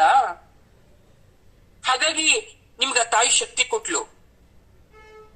ಅಮ್ಮ ಜಗನ್ಮಾತೆ ತಾಯಿ, ಯಾವಾಗ ನಿನ್ನ ದೃಷ್ಟಿ ಆಗುತ್ತೋ ಅದು ದೈವ ದೃಷ್ಟಿ. ನಮ್ಮಲ್ಲಿನ ಕೆಟ್ಟ ದೃಷ್ಟಿಗಳನ್ನ ಹರಿಸು, ನಿನ್ ಮೇಲೆ ಒಳ್ಳೆ ದೃಷ್ಟಿ ಬರ್ಸು. ನಮ್ಮಲ್ಲಿ ಎಂತ ಕೆಟ್ಟ ಜನರ ದೃಷ್ಟಿ ಬಿದ್ರು ನಿನ್ ದೃಷ್ಟಿ ಇದ್ಬಿಟ್ರೆ ಸಾಕಮ್ಮ, ನಾವು ತುಂಬಾ ಚೆನ್ನಾಗಿರ್ತೀವಿ ಅಂತೀವಿ. ನಮಗ್ ಬಾಧೆನೇ ಇಲ್ಲ, ಕಷ್ಟನೇ ಇಲ್ಲ ಅಂತೀವಿ. ತುಂಬಾ ಚೆನ್ನಾಗಿ ಬಾಳ್ತಾ ಇದ್ದೀವಿ, ಜನಗಳು ನಮ್ಮನ್ನ ನೋಡಿ ಸಹಿಸ್ತಾ ಇಲ್ಲ. ಕ್ರೂರ ದೃಷ್ಟಿ. ಮನೆ ಮುಂದೆ ಕಟ್ರೋ ಕುಂಬಳಕಾಯಿ ಎಲ್ಲ ಕೊಳ್ದೋಗ್ ಬಿದ್ದೋಗ್ತಾ ಇದೆ, ತುಳಸಿ ಗಿಡ ಒಣಗೋಗ್ತಾ ಇದೆ, ನೋಡಿ ಎಂತ ದೃಷ್ಟಿ ಆಗಿದೆ ಅಮ್ಮ ಅಂತಾರೆ. ಒಳ್ಳೆ ಸೀರೆ ಹಾಕೊಂಡ್ರೆ ಸಹಿಸಲ್ಲ, ಒಳ್ಳೆ ಒಡವೆ ಹಾಕೊಂಡ್ರೆ ಸಹಿಸಲ್ಲ, ನಾಶ ಆಗ್ಲಿ ಅಂತ ಆಂತರ್ಯದಲ್ಲಿ ಯೋಚನೆ ಮಾಡ್ತಾ ಇರ್ತಾರೆ. ರಕ್ಷಿಸು ತಾಯಿ ಜಗದಂಬ ಅಂತ ಕೇಳ್ಕೊಂತೀವಿ. ಈಗೆಲ್ಲ ನಾವು ಆಲೋಚನೆ ಬರ್ಬೇಕು ಅಂದ್ರೆ ಒಂದು ಯೋಚನೆ ಮಾಡಿ. ಕೆಲವೊಬ್ರು ಹೇಳ್ತೀವಿ ನಾವೆಲ್ಲ, ನಿಮ್ಗೆ ಯಾರು ತಲೆ ಕೊಟ್ಟಿದ್ದು? ಮನುಷ್ಯನ್ ನೋಡ್ಬಿಟ್ರೆ ಮನುಷ್ಯನ್ ಕಣ್ಣಿಗೆ ಮರನೇ ಸುಟ್ಟೋಗ್ಬಿಡುತ್ತೆ ಅಂತ ಹೇಳ್ತಾರೆ. ಅದೆಲ್ಲ ನಿಜನಾ ಪ್ರಾಕ್ಟಿಕಲಿ? ಅದಕ್ಕೆ ಅರ್ಥ ತುಂಬುದವರೇ ಶಂಕರಾಚಾರ್ಯರು. ವಾಹ್, ಜಗದ್ಗುರುಗಳ ಪರಿಶೀಲನಾ ಶಕ್ತಿ ಎಷ್ಟಿದೆ ನೋಡಿ ಅವರದು. ಒಂದು ಶ್ಲೋಕದಲ್ಲಿ ಎಷ್ಟು ಅರ್ಥ ಮಾಡ್ಕೋಬಹುದು ನೋಡಿ. ಈಗ ಹೆಣ್ಮಕ್ಳೆಲ್ಲ ಯೋಚನೆ ಮಾಡಿ, ನಿಜವಾಗ್ಲೂ ಈ ದೇವಿ ಕೊಟ್ಟಿರೋ ಶಕ್ತಿನ ನೀವು ಸರಿಯಾಗಿ ಬಳಕೆ ಮಾಡ್ತಾ ಇದ್ದೀರಾ? ಸರಿಯಾಗಿ ಬಳಕೆ ಮಾಡಿದ್ರೆ ಎಷ್ಟು ಕಷ್ಟ ನಿವಾರಣೆ ಆಗ್ತಾ ಇತ್ತು ನಿಮ್ ಮನ್ಸಲ್ಲಿ. ಮಕ್ಕಳು ತೀಟೆ ಮಾಡ್ತಾ ಇದ್ದಾರೆ, ಏನೋ ನಿಮ್ ಮಾತು ಕೇಳ್ತಾ ಇಲ್ಲ. ಅವಾಗ ಯಾವ ದೃಷ್ಟಿ ಬಳಸ್ಬೇಕು? ವಕ್ರ ದೃಷ್ಟಿ ಬಳಸ್ಬಿಡ್ತೀರಾ? ಪ್ರಾಂತಕನಿ ಕಾಕೇಕರ ಮಾರಣ ಹೋಮ ಆ ದೃಷ್ಟಿ ಬಳಸ್ತೀರಾ? ನಾನು ತುಂಬಾ ಸಲ ಹೇಳ್ತಾ ಇರ್ತೀನಿ, ನೀವು ಕೈ ಸೋತಾಗ ಹೋಗಿ ಒಂದ್ ಕಡೆ ಸುಮ್ಮನ್ ಕೂತ್ಕೊಂಡು ಮುಖದ ಮೇಲೆ ಅಳು ತುಂಬಿರ್ತಕ್ಕಂಥದ್ದು, ಕಣ್ಣಲ್ಲಿ ಬೇಸರ ತುಂಬಿರ್ತಕ್ಕಂಥದ್ದು, ನಿಮ್ಮ ಮಕ್ಕಳನ್ನ ನೋಡ್ತಾ ತಲೆಯನ್ನ ತಗ್ಗಿಸ್ತಕ್ಕಂಥದ್ದು ಮಾಡಿ, ನಿಮ್ಮ ಮುಖದಲ್ಲಿರ್ತಕ್ಕಂಥ ಆ ಭಾವನೆಯಿಂದ ಅವ್ರಿಗೆ ಯಾವಾಗ ಗಿಲ್ಟ್ ಫೀಲ್ ಕಾಡಕ್ ಶುರುವಾಗತ್ತೆ, ಅವರೇ ಸರಿ ಹೋಗ್ತಾರೆ. ಕೆಲವೊಬ್ರಂತೂ ಕ್ರೂರವಾಗಿರ್ತಾರೆ, ಅಂತ ಮಕ್ಳಿಗೆ ಏನು ಮಾಡಕ್ಕಾಗಲ್ಲ. ನೀವು ಹತ್ರು ಅಷ್ಟೇ, ಸುರಿದ್ರು ಅಷ್ಟೇ, ಏನ್ ಮಾಡಿದ್ರು ಅಷ್ಟೇ, ಅವ್ರು ಬದಲಾಗಲ್ಲ. ಬಟ್ ಆದ್ರೆ ಕೆಲವೊಬ್ರು ಮಕ್ಕಳು, ನನ್ನಿಂದ ನನ್ನ ತಾಯಿಗೆ ಇಷ್ಟು ದುಃಖ ಆಗ್ತಾ ಇದೆ ಅಥವಾ ಅಳ್ತಾ ಇದ್ದಾರೆ, ಅದು ನಾನ್ ಮಾಡಿರೋ ತಪ್ಪಿಂದ, ನೆಕ್ಸ್ಟ್ ಟೈಮ್ ಅದನ್ನ ಮಾಡಬಾರ್ದು ಅನ್ನೋ ಸ್ವಲ್ಪನಾದ್ರೂ ಅರಿವು ಉಂಟಾಗತ್ತೆ. ಯಜಮಾನ್ರು ಬೈದ್ಬಿಟ್ರು ನಿಮ್ಮನ್ನ, ನೀನೇನು ಮಾಡಲ್ಲ, ನೀನೆಲ್ಲ ವೇಸ್ಟ್, ನೀನು ಏನ್ ಮಾಡಿದ್ಯಾ, ನೀನು ಮಾಡಿರೋದಲ್ಲ ನಾನು. ಮನೇಲಿದ್ಯಾ, ನಾನ್ ದುಡ್ಕೊಂಬಂದ್ ಕೊಡ್ತೀನಿ, ಅದನ್ನ ತಿನ್ ಚೆನ್ನಾಗಿದ್ಯಾ, ಏನ್ ಮಾಡ್ತೀನಿ ನೀನ್ ಬೇರೆ? ಹಾಗಂದಾಗ ನಿಮ್ಗೆ ಅನ್ಸುತ್ತೆ, ಹಂಗ ನಾನು ಏನು ಮಾಡೇ ಇಲ್ವಾ, ಇಷ್ಟೆಲ್ಲಾ ಮಾಡ್ದೆ, ಅದಕ್ ಬೆಲೆನೇ ಇಲ್ವಾ ಅಂತ ನಿಮ್ಗೆ ಜಗಳ ಮಾಡಕ್ ಶುರು ಆದ್ರೆ ಅದೆಲ್ಲ ಮಾಡೋ ಬದಲು ನಿಮ್ಮ ಕಣ್ಣಲ್ಲಿ ಒಂದು ರೀತಿಯಾದಂತ ಆಂಗಿಕ ಭಾವನೆಯನ್ನ ತೋರಿಸಿ, ನಿಮ್ಮ ಮುಖವನ್ನ ನೋಡಿ ಅವ್ರ ಒಳಗಡೆ ಅವ್ರ ಬಾಯಿ ಬಿಟ್ಟು ಹೇಳಿದ್ರು ಫೀಲ್ ಆಗ್ಬೇಕು, ಅವ್ರಿಗೆ ಪ್ರಾಯಶ್ಚಿತ್ತ ಆಗ್ಬೇಕು, ಪಾಪಕರ್ಮ ಕಾಡತ್ತೇನಂತ. ಹೌದು, ಅವಳ ಮುಖನೇ ಹೇಳ್ತಾ ಇದೆ, ಅವಳು ಕಣ್ಣಲ್ಲೇ ಹೇಳ್ತಾ ಇದ್ದಾಳೆ, ಹಾಗಾದ್ರೆ ನಾನು ಏನೂ ಮಾಡಿಲ್ವೆಲ್ಲ ನೀವ್ ಒಬ್ರೇ ಮಾಡಿದ್ರಾ ಅನ್ನೋ ತರ ನೋಡ್ತಾ ಇದಾರೆ ಅಂತ ಒಂದು ಕ್ಷಣನಾದ್ರೂ ಅವ್ರಿಗೆ ಅನ್ಸಕ್ ಶುರು. ಅಷ್ಟಾಕ್ ಅನ್ಸ್ಬಿಟ್ರೆ ಅದಕ್ಕೆ ಹೇಳೋದು, ದೇಹ ಬೆಳೆದ್ರೂ ಸಾಲ್ದು, ಅಂದ ಇದ್ರೂ ಸಾಲ್ದು, ವಿವೇಕದ ಜೊತೆಗೆ ವಿಚಾರಗಳು ಕೂಡ ತಿಳಿದಿರ್ಬೇಕು. ಈ ವಿಚಾರ ಹೀನತೆಯಿಂದ ಕೊರತೆಯಿಂದನೇ ಅದೆಷ್ಟೋ ಸಮಸ್ಯೆಗಳಿದೆ ನೋಡಿ. ಸನಾತನ ಧರ್ಮವನ್ನ ಪ್ರೋತ್ಸಾಹಿಸಿ ಅಥವಾ ನಿಮ್ ಧರ್ಮದ ಬಗ್ಗೆ ತಿಳ್ಕೊಳ್ಳಿ ಅಂದ್ರೆ ಅರ್ಥ ಇಷ್ಟೇ, ಜೀವನವನ್ನ ಚೆನ್ನಾಗಿ ಹೇಗೆ ಇಟ್ಕೋಬೇಕು ಅನ್ನೋದು ಇದ್ರಲ್ಲಿ ಇದೆ. ಓದ್ಬಿಟ್ಟು ಮಾಡ್ರಿ ಅಂತ, ದೇವಸ್ಥಾನ ಕಟ್ಟಿ ಅಂತಲ್ಲ, ಅಥವಾ ನೀವು ದಿನ ಏನೇನೋ ಮಾಡಿ ಅಂತಲ್ಲ. ಪ್ರಾಕ್ಟಿಕಲ್ ಮನುಷ್ಯ, ನೀವು ಪ್ರಾಕ್ಟಿಕಲ್ ಆಗಿ ಬದುಕ್ಬೇಕಾ, ಅದು 100% ಪ್ರೂವ್ ಆಗ್ಬೇಕಾ ಸೈಂಟಿಫಿಕಲಿ, ಅದನ್ನೇ ಅಕ್ಸೆಪ್ಟ್ ಮಾಡಿ. ನಿಮ್ಗೆ ಯಾವ್ದು ಮೂಢನಂಬಿಕೆ ಅಂತ ಬಿಡಿ, ಪರವಾಗಿಲ್ಲ, ಯಾರು ಬಲವಂತ ಮಾಡಲ್ಲ. ಆದ್ರೆ ವಿಚಾರಗಳು ತಿಳ್ಕೊಳ್ಳಿ. ಇದ್ಯಾವ್ದು ಗೊತ್ತಿಲ್ಲ ಅಂತಲ್ಲ, ಅದಕ್ಕೊಂದು ಪುಷ್ಟಿ ಬೇಕಲ್ಲ. ಪ್ರೂಫ್ ಕೇಳ್ತಿದ್ರ, ಎಲ್ಲಿದೆ ಪ್ರೂಫ್ ತೋರಿಸಿ ಅಂತ. ಇದೆಲ್ಲ ಪ್ರೂಫೇ. ಅವ್ರು ಬರೋದ್ರು ಶಂಕರಾಚಾರ್ಯರು ಸುಮ್ನೆ ಬರೋದ್ರಾ?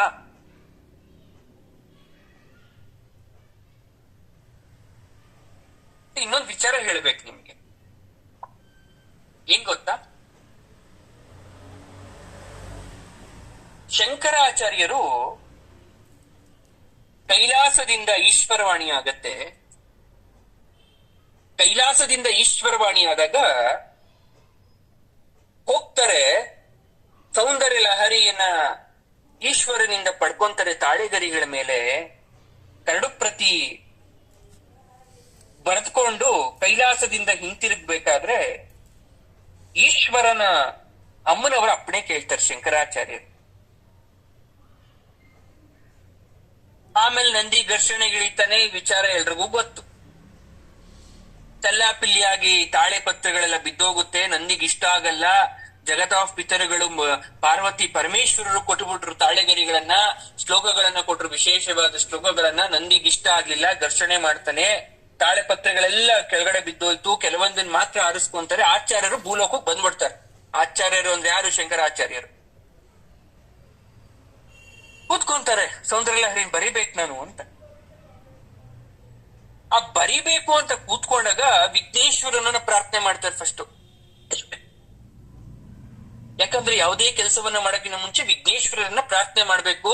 ಹೇ ಗಜಾನನ, ನಂಬೋದರ, ವಿಕಟನೆ ಆರಂಭ ಮಾಡ್ತಕ್ಕಂಥ ಕೆಲಸದಲ್ಲಿ ಯಾವುದೇ ವಿಘ್ನಗಳು ಬರದಂತೆ ನನ್ನ ಕಾಪಾಡಪ್ಪ, ಇದಕ್ಕೆ ಮುನ್ನುಡಿಯನ್ನ ಬರಿತಾ ಇದ್ದೀನಿ, ಆಶೀರ್ವಾದ ಮಾಡಪ್ಪ ಅಂತ ವಿಘ್ನೇಶ್ವರನನ್ನ ಪ್ರಾರ್ಥನೆ ಮಾಡ್ತಾರೆ. ಗುರುವಾದಂತಹ ಗೋವಿಂದ ಭಗವತ್ಪಾದರನ್ನ ಮನಸ್ಸಲ್ಲಿ ಸ್ಮರಣೆ ಮಾಡ್ತಾರೆ. ನೋಡಿ, ಶಂಕರಾಚಾರ್ಯಗಳು ಗುರುಗಳ ಮೇಲೆ ಅಷ್ಟು ಭಕ್ತಿ, ಅದಕ್ಕೆ ಗುರು ಪರಂಪರೆ ಅಂತ ಕರೆಯೋದು. ಅವರ ಗುರುಗಳನ್ನ ಪ್ರಾರ್ಥನೆ ಮಾಡ್ತಾರೆ, ಗೋವಿಂದ ಭಗವತ್ಪಾದರನ್ನ. ಒಂದು ಆಲೋಚನೆ ಬರುತ್ತೆ, ನಾನು ಎಲ್ಲಿಂದ ಶುರು ಮಾಡ್ಲಿ, ಯಾವ ವೃತ್ತದಲ್ಲಿ ಬರೀಲಿ ಇದನ್ನ. ವೃತ್ತ ಅಂದ್ರೆ ಯಾವ ಸ್ಕ್ರಿಪ್ಟ್. ನಾನು ಅದಕ್ಕೆ ಹೇಳ್ತಾ ಇರ್ತೀನಿ, ಬರವಣಿಗೆ ಅನ್ನೋದು ಅಕ್ಷರಗಳನ್ನ ಬರೆದು ಗೀಚಿಡೋದಂತಲ್ಲ. ಅಳೆದು ತೂಗುದ್ರು ಎಷ್ಟೇ ಮಾಡಿದ್ರು ಕೂಡ ಎಲ್ಲಾ ರೀತಿಯಲ್ಲೂ ಸರಿಯಾಗಿದ್ರೆ ಮಾತ್ರ ಅದಕ್ಕೆ ಬರವಣಿಗೆ ಅಂತ ಕರಿತೀವಿ. ಹಾಗೆ ಶಂಕರಾಚಾರ್ಯರು ಇದನ್ನ ಯಾವ ವೃತ್ತದಲ್ಲಿ ಬರಿಬೇಕು, ಯಾವ ಛಂದಸ್ಸಲ್ಲಿ ಬರಿಬೇಕು, ಆ ರೀತಿ ಯೋಚನೆ ಅವ್ರಿಗೆ. ಯಾಕಂದ್ರೆ ನಾನು ಬರೆಯಕ್ ಹೋಗ್ತಾ ಇರೋದು ಜಗತ್ತಿನ ಅತ್ಯದ್ಭುತವಾಗಿರ್ತಕ್ಕಂತ, ಎಲ್ಲರ ಹೃದಯದಲ್ಲಿ ನೆಲೆ ನಿಂತಕ್ಕಂತ ಅಮ್ಮನವರ ಬಗ್ಗೆ, ಅಮ್ಮನವರ ವೈಭವದ ಬಗ್ಗೆ, ಸೌಂದರ್ಯದ ಬಗ್ಗೆ ಬರೆಯಕ್ ಹೋಗ್ತಾ ಇರ್ತಕ್ಕಂಥದ್ದು. ಹೇಗೆ ಅಂತ ಇದ್ದಾಗ ಯೋಚನೆ ಮಾಡಿ ಕಣ್ಣನ್ನ ಮುಚ್ಕೊಂಡು ಧ್ಯಾನ ಸ್ಥಿತಿಯಲ್ಲಿ ಕೂತ್ಕೋಬೇಕಾದ್ರೆ ಸೌಂದರ್ಯ ರಾಶಿಪೂತ ಸಾಕ್ಷಾತ್ಕರಿಸುತ್ತೆ ಆಚಾರ್ಯರಿಗೆ. ಶಿಖರಿಣಿ ಛಂದಸ್ಸು ಮನ್ಸಲ್ಲಿ ಬರುತ್ತೆ. ಎಲ್ರಿಗೂ ಗೊತ್ತಿತ್ತ ಸೌಂದರ್ಯ ಲಹರಿ ಯಾವ ಛಂದಸ್ಸಿನಲ್ಲಿದೆ? ಶಿಖರಿಣಿ ಛಂದಸ್ಸಿನಲ್ಲಿದೆ. ನೆನ್ಪಿಟ್ಕೋಬೇಕು ಎಲ್ರು ಇದನ್ನ. ಅದ್ರ ಅರ್ಥ ಬೇರೆ ಕಲಿತಾ ಇದ್ದೀರಾ. ಶಿಖರಿಣಿ ಛಂದಸ್ ಅಂದ್ರೆ ಏನು ಅಂತ ಗೊತ್ತಿರ್ಲಿಲ್ಲ ಶಂಕರಾಚಾರ್ಯರಿಗೆ. ಅದು ಗೊತ್ತಿಲ್ಲದೆ ಇದ್ರೂ ಕೂಡ ಅಮ್ಮನವರ ಸಾಕ್ಷಾತ್ಕಾರದಿಂದ ಮುಖದಿಂದ ಹೊರಗಡೆ ಬರ್ತಾ ಇದೆ ಅವ್ರಿಗೆ ಛಂದಸ್ಸು. ಅದನ್ನ ನಾವು ಶಿಖರಿಣಿ ವೃತ್ತ ಅಂತ ಕರಿತೀವಿ. ಏನು ಶಿಖರಿಣಿ ಅಂದ್ರೆ ಮೀನಿಂಗ್ ಗೊತ್ತಾ ನಿಮಗೆ? ಶಿಖರಿಣಿ ಅಂದ್ರೆ ಪ್ರಪಂಚದಲ್ಲಿ ಸಾಟಿ ಇಲ್ಲದ ಸೌಂದರ್ಯವುಳ್ಳ ಸ್ತ್ರೀ ಅಂತ ಅರ್ಥ. ಆಕೆ ಬಿಟ್ರೆ ಇನ್ಯಾರು ಆಕೆಯಷ್ಟು ಸುಂದರವಾದ ಸ್ತ್ರೀ ಇಲ್ಲ ಜಗತ್ತಲ್ಲಿ. ಅವಳಿಗೆ ನಾವು ಶಿಖರಿಣಿ ಅಂತ ಕರಿತೀವಿ. ಶಿಖರಿಣಿ ಅಂದ್ರೆ ಹೆಣ್ಣು ನವಿಲು ಅಂತ ಕೂಡ ಅರ್ಥ ಬರುತ್ತೆ. ಹೆಣ್ಣು ನವಿಲಿಗೂ ಕೂಡ ಶಿಖರಿಣಿ ಅಂತ ಕರಿತೀವಿ ನೀವು ನಿಘಂಟಲ್ಲಿ ಹುಡ್ಕೋದಾದ್ರೆ. ಆ ತರ ಸೌಂದರ್ಯ ಲಹರಿಯನ್ನ ರಚನೆ ಮಾಡ್ಬೇಕಾದ್ರೆ, ಆ ವಿಷಯವನ್ನ ಬರಿಬೇಕಾದ್ರೆ ಈ ಶಿಖರಿಣಿ ಛಂದಸ್ಸೇ ಸೂಕ್ತ, ಆ ವೃತ್ತನೇ ಸೂಕ್ತ ಅಂತ ಡಿಸೈಡ್ ಮಾಡ್ತಾರೆ. ಯಾಕಂದ್ರೆ ನೋಡಿ, ಒಂದು ರಚನಾ ವಿಷಯದಲ್ಲಿ ಸೌಂದರ್ಯ ಬರುತ್ತೆ, ಸೌಶಲ್ಯ ಬರುತ್ತೆ, ತಪಸ್ ಬರುತ್ತೆ, ಶಕ್ತಿ ಬರುತ್ತೆ, ವಾತ್ಸಲ್ಯ ಬರುತ್ತೆ, ಮಮತೆ ಬರುತ್ತೆ, ಪಾತಿವ್ರತೆ ಬರುತ್ತೆ. ಯಾವುದ್ರಲ್ಲೇ ಆಗ್ಲಿ ಜಗನ್ಮಾತೆಯನ್ನ ಸರಿಗಟ್ಟಬಲ್ಲಂತಹ ಸ್ತ್ರೀ, ದಿವ್ಯ ಶಕ್ತಿ ಸ್ವರೂಪಿಣಿ ಜಗತ್ತಲ್ಲಿ ಯಾರು ಇಲ್ಲ. ಆ ರೀತಿ ಬರಿಬೇಕು. ಅದು ದೊಡ್ಡ ಟಾಸ್ಕ್ ಶಂಕರಾಚಾರ್ಯರ ಮುಂದೆ ಇದ್ದಿದ್ದು. ಹಾಗಾಗಿ ಇದಕ್ಕೆ ಸೂಕ್ತವಾದ ಛಂದಸ್ಸು ಶಿಖರಿಣಿ ಛಂದಸ್ಸು ಅಥವಾ ಶಿಖರಿಣಿ ವೃತ್ತ. ಇದ್ರಲ್ಲೇ ಬರಿಬೇಕು ಅಂತ ಡಿಸೈಡ್ ಮಾಡ್ತಾರೆ. ಲಲಿತಾ ಸಹಸ್ರನಾಮ ಸ್ತೋತ್ರವನ್ನ ಅವರು ಅದ್ರಲ್ಲಿ ಬರುತ್ತಲ್ಲ, ಅನವದ್ಯಾಂಗಿ. ಇನ್ನೊಂದು ಅರ್ಥ ಇರ್ಲಿ, ಶಂಕರಾಚಾರ್ಯರು ಲಲಿತಾ ಸಹಸ್ರನಾಮ ಸ್ತೋತ್ರವನ್ನ ಬರ್ದಿಲ್ಲ. ವಶಿನ್ಯಾದಿ ವಾಗ್ದೇವತೆಗಳು ಆ ನವದ್ಯಾಂಗಿ ಅನ್ನೋ ನಾಮಕ್ಕೆ ಸರಿಯಾಗಿ ಅರ್ಥ ಹೇಳ್ತಕ್ಕಂಥದ್ದು ಶಿಖರಿಣಿ ವೃತ್ತದಲ್ಲಿ ಬರೀತಕ್ಕಂಥ ಸೌಂದರ್ಯ ಲಹರಿಲಿ ನಾನು ಬರಿಬೇಕು. ಸೂತ್ರ ಉಪಯೋಗಿಸಿ ಸುಮ್ನೆ ಅಲ್ಲ, ಸೂತ್ರ ಉಪಯೋಗಿಸಿ ಬರಿಬೇಕು ಅದನ್ನ. ನೋಡಿ, ಬರೆಯೋದಕ್ಕೆ ಸೂತ್ರ ಇರುತ್ತೆ, ಫಾರ್ಮುಲಾಸ್ ಇರುತ್ತೆ. ಸುಮ್ನೆ ಬರೆದು ಬಿಟ್ರೆ ಅದು ಅಕ್ಷರ ಅಂತ ಒಪ್ಕೊಳಲ್ಲ. ಮೃದುವಾದ ನಡೆ ಇರ್ತಕ್ಕಂಥ, ಮಧುರ ಭಾವ ಆಗಿರ್ತಕ್ಕಂಥ ಒಂದು ಛಂದಸ್ಸೇ ಶಿಖರಿಣಿ ಛಂದಸ್ಸು. ಈ ಶಿಖರಿಣಿ ಛಂದಸ್ಸು ಏನ್ ಗೊತ್ತಾ? ಲೆಕ್ಕ ಹೇಳ್ತೀನಿ ಕೇಳಿಸ್ಕೊಳ್ಳಿ. ಒಂದು ಪಾದಕ್ಕೆ 17 ಅಕ್ಷರ ಇರಬೇಕು. ಆ ತರ 4 ಪಾದ. ಪಾದ ಅಂದ್ರೆ lines, first line, second line, third line, fourth line. ಒಂದ್ರಲ್ಲಿ 17 ಅಕ್ಷರ ಇರಬೇಕು. ಆ ರೀತಿ 4. ಕರೆಕ್ಟಾ? ಶಿವಶಕ್ತಿಯ ಯುಕ್ತೋ ಯದಿ ಭವತಿ ಶಕ್ತ ಪ್ರಭವಿತುಂ. ಆ ಲೈನ್ ಕೌಂಟ್ ಮಾಡ್ಕೊಳ್ಳಿ, 17 ಬರುತ್ತೆ. ಎರಡನೇ ಲೈನ್ ಕೌಂಟ್ ಮಾಡಿ. ತ್ವದೀಯಂ ಸೌಂದರ್ಯಂ ತುಹಿನಗಿರಿ ಕನ್ಯೇ ತುಲಯಿತುಂ. ತ್ವದೀಯಂ ಸೌಂದರ್ಯಂ ತುಹಿನ ಗಿರಿ ಕನ್ಯೇ ತುಲಯಿತುಂ. ಆ ಲಘು ಗುರು ಹಾಕ್ಬೇಕು. ಕೌಂಟ್ ಅಂದ್ರೆ ಅಕ್ಷರ ಕೌಂಟ್ ಅಲ್ಲ, ಲಘು ಗುರು ಹಾಕ್ಬೇಕು. ಅಲ್ಪ ಪ್ರಾಣ ಆದ್ರೆ ಲಘು ಹಾಕ್ಬೇಕು. ಮಹಾಪ್ರಾಣ ಅಥವಾ ಅದ್ರಲ್ಲಿ ಏನಾದ್ರು ವಿಸರ್ಗಗಳು ಬಂದಿದ್ರೆ ಅದು ಗುರು ಹಾಕ್ಬೇಕು. ಇದೆಲ್ಲ ನಿಮ್ಗೆ ಗೊತ್ತಿರಲ್ಲ ಬಿಡಿ, ಮರ್ತೋಗ್ಬಿಟ್ಟಿರ್ತೀರಾ.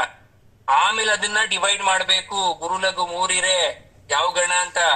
ಗುರು ಲಘು ನಡುವರಲ್ಲಿ ಬರಲು ಜರಗಣ, ಗುರು ಲಘು ಕೊನೆಯಲ್ಲಿ ಬರಲು ಸತಗಣ ಅಂತ ಅದಕ್ಕೊಂದು ಫಾರ್ಮುಲಾ ಇದೆ.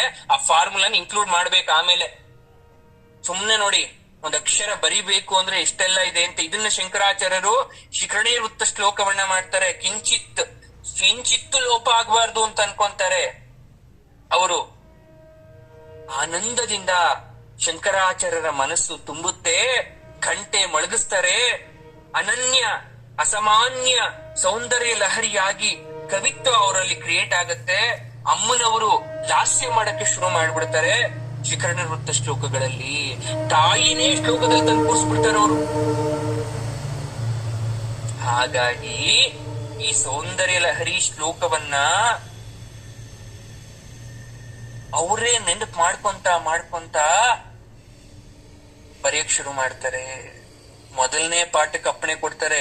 ತ್ವದೀಯಂ ಸೌಂದರ್ಯಂ ತುಹಿನಗಿರಿ ಕನ್ಯೇ ತುಲಯಿತುಂ ಶುರು ಮಾಡ್ತಾರೆ. ಶಿಖರಿಣಿ ವೃತ್ತ ಅಂತಕ್ಕಂಥದ್ದು ಸಪ್ತದಶ, ಆಗ್ಲೇ ಹೇಳ್ದಾಗೆ 17. ಅದನ್ನ ಅತ್ಯಷ್ಟಿ ಛಂದಸ್ಸಿಗೆ ಸಂಬಂಧಪಟ್ಟಿರ್ತಕ್ಕಂಥದ್ದು. ಇದರಲ್ಲಿ 13, 10, 20, 72 ವೃತ್ತಗಳು ಹುಟ್ಕೊಳುತ್ತೆ.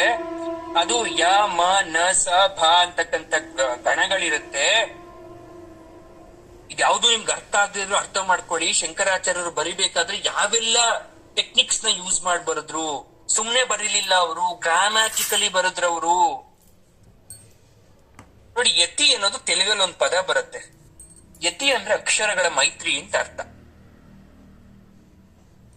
ಇವಾಗ ಗಲೆ ರೇಖಾ ಸ್ತ್ರೀ ಸೋ ಗತಿ ಗಮಕ ಗೀತೈಕ ನಿಪುಣೆ, ಇದೊಂದು ಲೈನ್ಗೆ ಎಕ್ಸಾಂಪಲ್ ಕೊಡ್ತೀನಿ ನಾನು, ನಿಮ್ಗೆ ಅರ್ಥ ಮಾಡ್ಕೊಳ್ಳಿ. ಯಾರಾದ್ರೂ ಸೌಂದರ್ಯ ಲಹರಿ ಬುಕ್ ಇದ್ರೆ ನೀವು ಓಪನ್ ಮಾಡ್ಕೊಂಡು ನೋಡಿ, 69ನೇ ಶ್ಲೋಕದಲ್ಲಿ ಬರುತ್ತೆ ಒಂದ್ ಲೈನು. ಹೇಗೆ ಇದನ್ನ ನಾನು ಹೇಳದ್ ಸುಳ್ಳಲ್ಲ ನಿಜ ಅಂತ ಪ್ರೂವ್ ಮಾಡ್ಬೇಕಲ್ಲ, ನಾನ್ ಹೇಳೋದೋಗ್ಲಿ, ನಮ್ಮ ಆಚಾರ್ಯರು ಬರ್ದಿರ್ತಕ್ಕಂಥದ್ದು. ಈ ಲೈನ್ ಅಲ್ಲಿ ನೋಡಿ, ಗಲೇರೆ ಲಘು ಗುರು ಹಾಕ್ಬೇಕು,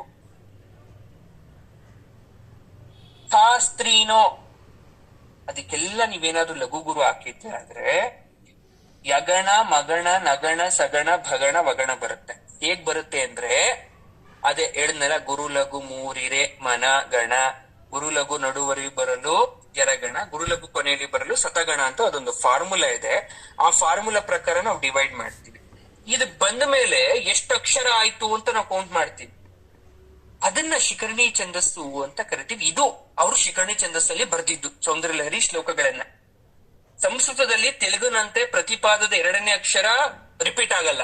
ಸಂಸ್ಕೃತ ಇಸ್ ಡಿಫ್ರೆಂಟ್, ತೆಲುಗು. ನಾನು ತೆಲುಗು ಅಂತ ಯಾಕೆ ಕೊಡ್ತಾ ಇದೀನಿ ಅಂದ್ರೆ, ಆಕ್ಚುಲಿ ಅದು ಮೈನ್ ಸ್ಕ್ರಿಪ್ಟ್ ಅವ್ರು ತೆಲುಗಲ್ಲಿ ಅದನ್ನ ಇದ್ ಮಾಡ್ತಾರೆ ಶಂಕರಾಚಾರ್ಯರು, ಹಾಗಾಗಿ ನಾನು ತೆಲುಗಿನ ಬಗ್ಗೆ ಮಾತಾಡ್ತಾ ಇದ್ದೀನಿ. ಸಂಸ್ಕೃತ ತೆಲುಗು ಎರಡೂ ಇದೆ. ಯಾಕೆ ಎಕ್ಸಾಂಪಲ್ ಕೊಡ್ತಾ ಇದೀನಿ ಅಂದ್ರೆ, ಅದನ್ನ ಕನ್ವರ್ಟ್ ಮಾಡಿದ್ದು ಫಸ್ಟ್, ಆಮೇಲೆ ಆ ಲ್ಯಾಂಗ್ವೇಜ್ಗೆ. ಸೊ ಹಾಗಾಗಿ ನಾನು ಅದನ್ನೇ ಎಕ್ಸಾಂಪಲ್ ಕೊಡ್ತಾ ಇದ್ದೀನಿ. ತೆಲುಗಲ್ಲಿ ಉತ್ಪಲ ಮಾಲ ಇದೆ, ಚಂಪಕ ಮಾಲ ಇದೆ, ಸಂಸ್ಕೃತದಲ್ಲಿ ಛಂದಸ್ ಇದೆ. ಹಾಗಾಗಿ ನಾನು ಹೇಳ್ತಾ ಇರ್ತೀನಿ ಯಾವಾಗ್ಲೂ ಕೂಡ, ಯಾವ್ದೇ ಪಾಠ ಮಾಡ್ಬೇಕಾದ್ರೂ ಅದ್ರಲ್ಲಿ ಮಹಾಪ್ರಾಣ ಬಂದ್ರೆ ಅಥವಾ ಯಾವ್ದಾದ್ರು ಅಕ್ಷರಗಳ ಬದಲಾವಣೆಗಳಿದ್ರೆ ನಾನು ಹೇಳ್ತಾ ಇರ್ತೀನಿ ನೋಡಿ, ಈ ತರನು ಹೇಳ್ಬಹುದು, ಈ ತರನು. ಯಾಕೆ ನಾನು ಆತರ ಅಂತ ಹೇಳ್ತಾ ಇರ್ತೀನಿ ಅಂದ್ರೆ, ಭಾಷಾಂತರ ಆದಾಗ ಆ ಭಾಷೆಗೆ ತಕ್ಕಂತ ಪದವನ್ನ ಬಳಸಿರ್ತವೆ, ಹಾಗಾಗಿ ತಪ್ಪಿರಲ್ಲ ಕೆಲವೊಂದ್ಸಲ. ಆದ್ರೆ ಇದರಲ್ಲಿ ಸಂಖ್ಯಾ ನಿಯಮ ಇದೆ, 4 ಪಾದಗಳಲ್ಲೂ ಸಮವಾಗಿರುತ್ತೆ. ಸೀಸ ಪದ್ಯ ಅಂತ ಕರಿತೀವಿ ಇದನ್ನ. ಆದ್ರೆ ಕೆಲವೊಂದು ಪದ್ಯದಲ್ಲಿ ಅಕ್ಷರ ಸಂಖ್ಯೆಗೆ ನಿಯಮ ಇರಲ್ಲ. ಇಲ್ಲಿ ಸೌಂದರ್ಯ ಲಹರಿಯಲ್ಲಿ ಯಾವ್ದಾದ್ರು ಇಂಬ್ಯಾಲೆನ್ಸ್ ಆಗಿದ್ರೆ ಅದನ್ನ ನಾವೇನಂತ ಕರಿತೀವಿ ಗೊತ್ತಾ? ಇಂದ್ರಗಣ ಸೂರ್ಯಗಣ ಅಂತ ಕರಿತೀವಿ. ಯಾಕೆ ಇಂದ್ರಗಣ ಸೂರ್ಯಗಣ ಅಂತ ಕರಿತೀವಿ ಅಂದ್ರೆ, ಅದು ಎಕ್ಸ್ಟೀಡ್ ಆಗ್ಬಿಟ್ಟಿರುತ್ತೆ, ಅದನ್ನ ಮೀರಿ ಪದಗಳು ಬಂದಿರೋದ್ರಿಂದ ಒಂದೆರಡು ಲಘು ಗುರುಗಳು ಹೆಚ್ಚಾಗ್ಬಿಡುತ್ತೆ, ಅದು ನಾವು ಇಂದ್ರಗಣ ಸೂರ್ಯಗಣ ಅಂತ ಕರಿತೀವಿ. ತೆಲುಗಲ್ಲಿ ಶಿಖರಣಿ ವೃತ್ತವನ್ನ ಕವಿಗಳು ಉಪಯೋಗನೆ ಮಾಡ್ಲಿಲ್ಲ, ತೆಲುಗು ಕವಿಗಳ ಬಗ್ಗೆ ಮಾತಾಡೋದಾದ್ರೆ. ಅದೇ ಸಂಸ್ಕೃತ ಯಾರು ಎಕ್ಸಾಂಪಲ್ ಭವಭೂತಿ, ನಂದಿ ಭವಭೂತಿ ಎಲ್ಲ ಕೇಳಿದ್ದೀರಲ್ಲ ತೆಲುಗು ಕವಿಗಳು, ಅವ್ರು ಯೂಸ್ ಮಾಡ್ಲಿಲ್ಲ. ಅದೇ ಸಂಸ್ಕೃತದಲ್ಲಿ ಬಂದಾಗ ಮಹಾಕವಿಗಳು ಶಿಖರಿ ವೃತ್ತವನ್ನ ಆಯ್ಕೆ ಮಾಡ್ಕೊಂತಾರೆ. ಭವಭೂತಿ ಉತ್ತರ ರಾಮಚರಿತ ಅಂತ ಒಂದು ಬರೀತಾರೆ, ಅದು ನಾಟಕ. ಶ್ರೀರಾಮಂದು ವಿರಹ ದುಃಖ ಅಂದ್ರೆ ಸೀತೆ ಮಾತೆ ಬಿಟ್ಟು ಹೋಗ್ಬಿಡ್ತಾಳಲ್ಲ, ರಾವಣ ಬಂದು ಅಪಹರಣ ಮಾಡ್ಕೊಂಡು ಹೋಗ್ಬಿಡ್ತಾನೆ, ಆ ಸನ್ನಿವೇಶ ವಿರಹ ದುಃಖವನ್ನ ಅವನು ಉತ್ತರ ರಾಮಚರಿತ ಅಂತ ಬರೀತಾನೆ ಭವಭೂತಿ. ಅದನ್ನ ಯಾವ ತರ ಬರೀತಾನೆ, ಅವನು ಯಾವ ಛಂದಸ್ಸಲ್ಲಿ ಬರೀತಾನೆ ಅಂದ್ರೆ, ಬಂಡೆಕಲ್ ಅಳ್ತಿತ್ತಂತೆ, ಬಂಡೆಕಲ್ ಮೇಲೆ ಕೂತಿದ್ದಂತೆ, ಹುಡುಕಿ ಸಾಕೋಗೋಯ್ತು, ನಿದ್ರೆ ಇಲ್ಲ, ಆಹಾರ ಇಲ್ಲ, ಸಿಗ್ತಾಳೋ ಇಲ್ವೋ ಅನ್ನೋದಿಲ್ಲ, ಕೂತ್ಕೊಂಡ್ಬಿಟ್ಟ ಒಂದ್ ಬಂಡೆಕಲ್ ಮೇಲೆ. ಸೀತೆ ಬಗ್ಗೆ ಯೋಚನೆ ಮಾಡಿ ರಾಮ ಕಣ್ಣ ನೀರ್ ಸುರಿಸ್ತಾ ಇದ್ರೆ ಪಕ್ಕದಲ್ಲಿರೋ ಬಂಡೆಗಳು ಅಳ್ತಿತ್ತಂತೆ. ಈ ತರ ಬರೀತಾನ ಅವನು ಭವಭೂತಿ ತೆಲುಗಲ್ಲಿ. ವಜ್ರದ ಹೃದಯ ಕೂಡ ಒಡೆದು ಹೋಗುತ್ತೆ ಅಂತ ಎಕ್ಸ್ಪ್ಲನೇಷನ್ ಅದು. ಅಪಿಗ್ರಹ ವಾರೋದ ತೆಪ್ಪಿ ದಳತಿ ವಜ್ರಸ್ಯ ಹೃದಯಂ ಅಂತ ಬರೀತಾನ ಅವನು. ಇದನ್ನ ಮಾತ್ರ ಶಿಖರಣಿ ಚಂದ್ರಸಲ್ಲಿ ಬರೀತಾನ ಅವನು. ಇದಕ್ಕೂ ಬೇಕಾದ್ರೆ ನೀವು ಹಾಕ್ ನೋಡಿ, ಸೇಮ್ ಸೌಂದರ್ಯ ಲಹರಿಲಿ ಬಂದಷ್ಟೇ ವರ್ಡ್ಸ್ ಕೌಂಟಿಂಗ್ ಬರುತ್ತೆ. ರಾವ ಅಂದ್ರೆ ಬಂಡೆಕಲ್ಲು. ಗುರುಗಳೇ ಯಾಕೆ ಇದನ್ನೆಲ್ಲ ಹೇಳ್ತಿದ್ದೀನ ಅಂತ ಈಗ್ಲೂ ಕೇಳೋದಾದ್ರೆ ಹೇಳೋದು, ಶಂಕರ ಭಗವತ್ಪಾದರು ಸೌಂದರ್ಯ ಲಹರಿಯನ್ನ ಸುಮ್ನೆ ಬರ್ದಿಲ್ಲ. ಜಗತ್ತಿನೆಲ್ಲ ಅತ್ಯಂತ ಸೌಂದರ್ಯವಾಗಿರ್ತಕ್ಕಂಥ ಜಗನ್ಮಾತೆಯಾದ ಸೌಕುರ್ಮಾಯಾದಂತಹ ಪಾತಿವ್ರತ್ಯ ಉಳ್ಟಂತ ಮಹಾತ್ಮ್ಯ ಉಳ್ಟಂತ ಪ್ರಭಾವ ಇರ್ತಕ್ಕಂಥ ವಿರಾಟ ರೂಪವನ್ನ ಇದ್ರೂ ಕೂಡ ಅದನ್ನ ಬಚ್ಚಿಟ್ಕೊಂಡಿರ್ತಕ್ಕಂಥ ಸ್ಥೂಲ ಸೂಕ್ಷ್ಮ ಮಂತ್ರ ರೂಪಿಣಿ ಆಗಿರ್ತಕ್ಕಂಥ ಜಗನ್ಮಾತೆಯನ್ನ ವರ್ಣಿಸ್ಬೇಕಾದ್ರೆ ತಂತ್ರ ರೂಪ ಯಂತ್ರ ರೂಪವನ್ನ ದರ್ಶಿಸಿ ನಮ್ಗೆಲ್ಲ ಬ್ರಹ್ಮಾನಂದವನ್ನ ನೀಡಬೇಕು ಅಂತಕ್ಕಂಥ ಕರುಣೆಯಿಂದ ಅತ್ಯಂತ ಸೌಂದರ್ಯ ಭರಿತವಾಗಿರ್ತಕ್ಕಂಥ ಶಿಖರಣಿ ವೃತ್ಯವನ್ನ ಅತ್ಯಷ್ಟಿ ಛಂದಸ್ಸಿನಲ್ಲಿ ಪಾದಕ್ಕೆ 17 ಅಕ್ಷರ 4 ಪಾದವನ್ನ ಸೇರಿಸು 100 ಶ್ಲೋಕವನ್ನ ಬರೆದು ಕೊಟ್ಟಿದ್ದಾರೆ.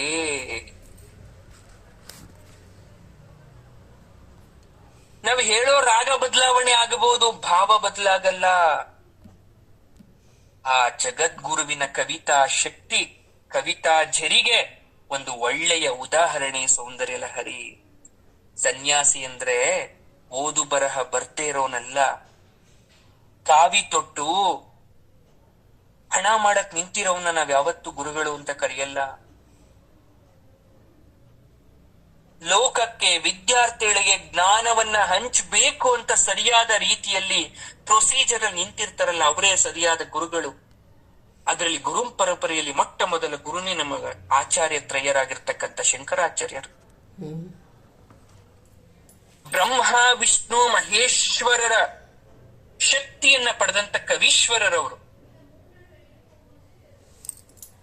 ಅವ್ರಿಗೊಂದು ಕುತೂಹಲ, ಅಮ್ಮನ್ನ ಪೂರ್ತಿಯಾಗಿ ದರ್ಶನ ಮಾಡ್ಬೇಕು, ಶಿವನನ್ನ ಪೂರ್ತಿಯಾಗಿ ದರ್ಶನ ಮಾಡ್ಬೇಕು. ಕುತೂಹಲ ಪಟ್ಟಿದ ತಕ್ಷಣ ಆಗ್ಬೇಕಲ್ಲ, ದೇವ್ರು ನೋಡಬೇಕು ಅಂದಿದ ತಕ್ಷಣ ದೇವ್ರು ನೋಡಕ್ ಆಗ್ಬೇಕಲ್ಲ. ಅವರು ಪೂರ್ಣವಾಗಿ ದರ್ಶನ ಮಾಡ್ಬೇಕು, ಪೂರ್ಣವಾಗಿ ತಿಳ್ಕೋಬೇಕು ಅಂದಾಗ ಅವ್ರ ಕೈಲಿ ಸಾಧ್ಯ ಆಗ್ಲಿಲ್ಲ. ಅದಕ್ಕೆ ಹೇಳ್ತಾ ಇರ್ತಾರೆ, ದೇವರನ್ನು ನೀ ಪೂರ್ಣ ಪ್ರಮಾಣದಲ್ಲಿ ತಿಳಿದು ಅರಿತು ನೀ ದೊಡ್ಡವನಾಗ್ತ್ಯ ಅಂತ ಅನ್ಕೊಂಡಿದ್ರೆ ನಿನ್ನಂತ ಶತಮೂರ್ಖ ಇನ್ಯಾರಿಲ್ಲ. ಶಂಕರಾಚಾರ್ಯರ ಕೈಲೇ ಪೂರ್ತಿಯಾಗಿ ತಿಳ್ಕೊಳಕ್ ಆಗ್ಲಿಲ್ಲ, ನೀನ್ ತಿಳ್ಕೊಂತೀಯ. ಸರಿ, ಒಂದು ಉಪಾಯ ಬಂತು ಅವ್ರಿಗೆ, ನಾನು ಏನ್ ಮಾಡಿದ್ರು ಲಾಭ ಇಲ್ಲ, ಇದಕ್ಕೇನಾದ್ರೂ ಒಂದು ಉಪಾಯ ಮಾಡ್ಬೇಕಲ್ಲ ನಾನು. ಏನು ಅಂದ್ರೆ, ತಮ್ಮ ತಪಶಕ್ತಿಯಿಂದ, ಉಪಾಸನ ಯೋಗದಿಂದ, ಧ್ಯಾನ ಎಲ್ಲವನ್ನ ದಾರೆ ಹೊಯ್ದು ಈಶ್ವರನ ಸಾಯುಜ್ಯವನ್ನ ಮನಸ್ಸಿನಲ್ಲೇ, ಹೃದಯದಲ್ಲೇ ಒಂದು ಬೇಕು ಅಂತ ಅವ್ರು ಏನ್ ಮಾಡಿದ್ರು, ಮನಸ್ಸಿನಲ್ಲಿ ಶಿವ ಪಾರ್ವತಿಯರ ದರ್ಶನವನ್ನ ಮಾಡಿದ್ರು. ಅದಕ್ಕೆ ಹೇಳ್ತಾ ಇರ್ತೀವಿ, ಮೆಡಿಟೇಷನ್, ಧ್ಯಾನ ಇಸ್ ದ ಮೋಸ್ಟ್ ಪವರ್ಫುಲ್. ದೇವರನ್ನ ನಿಜವಾಗ್ಲೂ ಕಾಣ್ತಕ್ಕಂತ ನೆಲೆ ನಿಮ್ಮ ಹೃದಯ. ಅದನ್ನ ಶುದ್ಧಿಯಾಗಿಟ್ಕೊಳ್ಳಿ, ಶುದ್ಧಿ ಮಾಡ್ಕೊಳ್ಳಿ. ಅದಕ್ಕೆ ಹೇಳ್ತಾ ಇರ್ತಾರೆ ಆತ್ಮ ಆತ್ಮ ಆತ್ಮ, ಸೋಲ್ ಅಂತ. ಬಿಕಾಸ್ ದೇವರನ್ನ ಎಲ್ಲೂ ಕಾಣಕ್ ಸಾಧ್ಯ ಇಲ್ಲದ ಮೇಲೆ ಕಟ್ಟ ಕಡೆಯದಾಗಿ ನೋಡ್ತಕ್ಕಂಥ ಪ್ರದೇಶ ಅದು. ಈಶ್ವರನಲ್ಲಿ ಐಕ್ಯವಾಗಿರ್ತಕ್ಕಂಥ ವಿಮರ್ಶ ರೂಪಿಣಿಯಾದ ತಾಯಿಯನ್ನ ದರ್ಶನ ಮಾಡ್ಬೇಕು ಅಂದ್ರೆ ಮೊದಲು ಈಶ್ವರ ಸಾಯುಜ್ಯ ಆಗ್ಬೇಕು. ನೆನ್ಪಿಟ್ಕೊಳ್ಳಿ, ಪರಮೇಶ್ವರನಿಲ್ಲದೆ ಪರಮೇಶ್ವರಿಯನ್ನ ಕಾಣಲು ಅಸಾಧ್ಯ. ಅದಕ್ಕೆ ಫಸ್ಟ್ ತಂದೆ ನೆನ್ಪಿಸ್ಕೊಂಡು ಆಮೇಲೆ ತಾಯಿ ನೆನ್ಪಿಸ್ಕೋಬೇಕು. ನಿಮ್ ತಂದೆ ತಾಯಿ ಏನ್ ಮಾಡ್ತಾರಪ್ಪ ಅಂತ ಕೇಳ್ತಾರೆ, ತಂದೆ ತಾಯಿ ಹೆಸರು ಕೇಳ್ತಾರೆ, ಸದಾಶಿವ, ಪರಮೇಶ್ವರ, ಶಂಭು, ಜಗನ್ಮಾತೆ, ಅಂಬಾ, ಭವಾನಿ. ಅವನ ಹೆಸರು ಹೇಳಿ ಅವಳ ಹೆಸರು ಹೇಳ್ಬೇಕು. ಯಾಕಂದ್ರೆ ಅವನೊಳಗೆ ಅವಳಿರುವುದು. ಅದಕ್ಕೆ ಯಾವುದೇ ಸಿದ್ಧರಾಗಿರ್ಬೋದು, ಯಾವುದೇ ಅಘೋರಿಗಳಾಗಿರ್ಬೋದು, ಪರಮೇಶ್ವರನ್ನ ಆರಾಧನೆ ಮಾಡ್ತಾ ಆಮೇಲೆ ಪರಮೇಶ್ವರಿಯನ್ನು ಕೂಡ ಜೊತೆ ಜೊತೆಯಾಗಿ ಆರಾಧನೆ ಮಾಡಕ್ ಶುರು ಮಾಡಿರ್ತಾರೆ. ಈ ರೀತಿಯಾಗಿ ನಮ್ಮ ಆಚಾರ್ಯತ್ರೆಯರು ಏನ್ ಮಾಡ್ತಾ ಇದ್ದಾರೆ, ಈ ಸೌಂದರ್ಯ ಲಹರಿ ಅಂತಕ್ಕಂತ ಶ್ಲೋಕವನ್ನ ನಮಗೆ ಬಳುವಳಿಯಾಗಿ ನೀಡ್ಬಿಟ್ಟಿದ್ದಾರೆ. ಇದೊಂಥರ ಯೂನಿವರ್ಸಲ್ ಗಿಫ್ಟ್. ಈ ದೃಷ್ಟಿ ಭೇದ ಅಂತಕ್ಕಂಥದ್ದು ಈಗ ಅರ್ಥ ಆಗ್ತಾ ಇದ್ಯಾ? ಅಮ್ಮನವರಿಗೆ ವರ್ಣಿಸ್ತಾ ಅದು ಹೆಣ್ಮಕ್ಳಿಗೂ ಕೊಟ್ಟಿದ್ದಾರೆ, ನೀವು ಸರಿಯಾದ ರೀತಿಯಲ್ಲಿ ಉಪಯೋಗ ಮಾಡ್ಕೊಳ್ಳಿ ಅಂತ ಹೇಳ್ತಾ ಇದ್ದಾರೆ.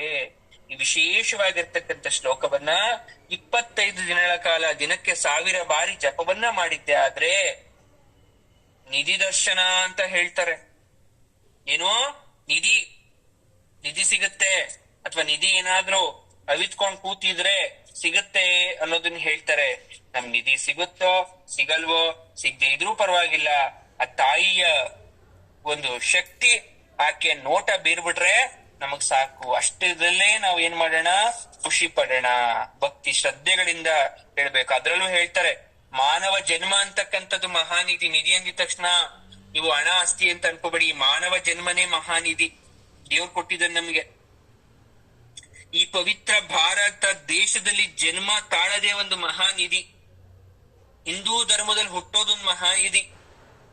ಹಾಗಿರ್ಬೇಕಾದ್ರೆ ಮಣಿ, ಮಾಣಿಕ್ಯ, ಬಂಗಾರ ಅಂತಕ್ಕಂಥದ್ದು ಆಸೆ ಪಡೋದು ಬೇಡ. ನಮ್ಮ ಪಾಲಿಗೆ ಬರೆದಿದ್ರೆ ಖಂಡಿತವಾಗ್ಲೂ ಕೊಡ್ತಾರೆ. ಶ್ರೀಶೈಲ, ಕಾಶಿ ಇದಕ್ಕೆಲ್ಲ ಹೋಗ್ ಬರ್ತೀವಲ್ಲ, ಅದೆಲ್ಲ ಯಾವುದು? ಯಾತ್ರಾ ನಿಧಿ. ಆ ಯಾತ್ರಾ ನಿಧಿ ನಾವು ಫಸ್ಟ್ ಪಡ್ಕೋಬೇಕು.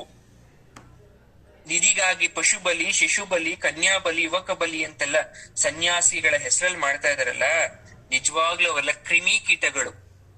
ಅದೆಲ್ಲ ತಪ್ಪು. ಒಬ್ಬ ಮನುಷ್ಯನನ್ನ ಅಥವಾ ಯಾವುದೇ ಪ್ರಾಣಿಯನ್ನ ಬಲಿ ಕೊಟ್ಟ ಮಾತ್ರಕ್ಕೆ ನಿಧಿ ಸಿಗುತ್ತೆ ಅಂತ ಅನ್ಕೊಂಡಿದ್ರೆ ಅದು ದಡ್ಡತನ. ನಿಧಿ ಸಂಚಾರ ಆಗತ್ತೆ, ನೆನ್ಪಿರ್ಲಿ. ಸ್ಥಳ ಪರ್ಯಟನೆ ಆಗತ್ತೆ. ನೀವ್ ಬೇಕು ಅಂತ ಅಲ್ಲಿ ಇರತ್ತೆ, ಹುಡಕ್ ಹೋಗ್ಬಿಟ್ರೆ ಅದು ಇನ್ನೊಂದ್ ಜಾಗಕ್ಕೆ ಹೋಗ್ಬಿಡತ್ತ, ಸಿಗಲ್ಲ. ಗುರುಗಳೇ ಯಾರಿಗೋ ಸಿಕ್ತಂತೆ, ಸಿಗುತ್ತೆ ಅಂದ್ರೆ ಅವರವರ ಕರ್ಮಾನುಸಾರ. ತಾಂತ್ರಿಕ ಪೂಜೆಗೂ ವಾಮಾಚಾರಕ್ಕೂ ಸೌಂದರ್ಯ ಲಹರಿಗೂ ಸಂಬಂಧ ಇಲ್ಲ.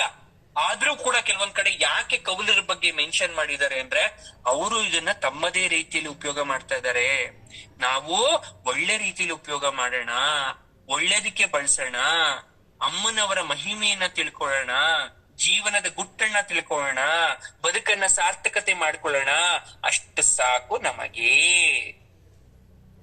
ಅದಕ್ಕೆ ಏನಂತ ಹೇಳದ್ ನಾವು, ಸರ್ವಂ ಶ್ರೀ ದೇವಿ ಪಾದಾರ್ಪಣಮಸ್ತು.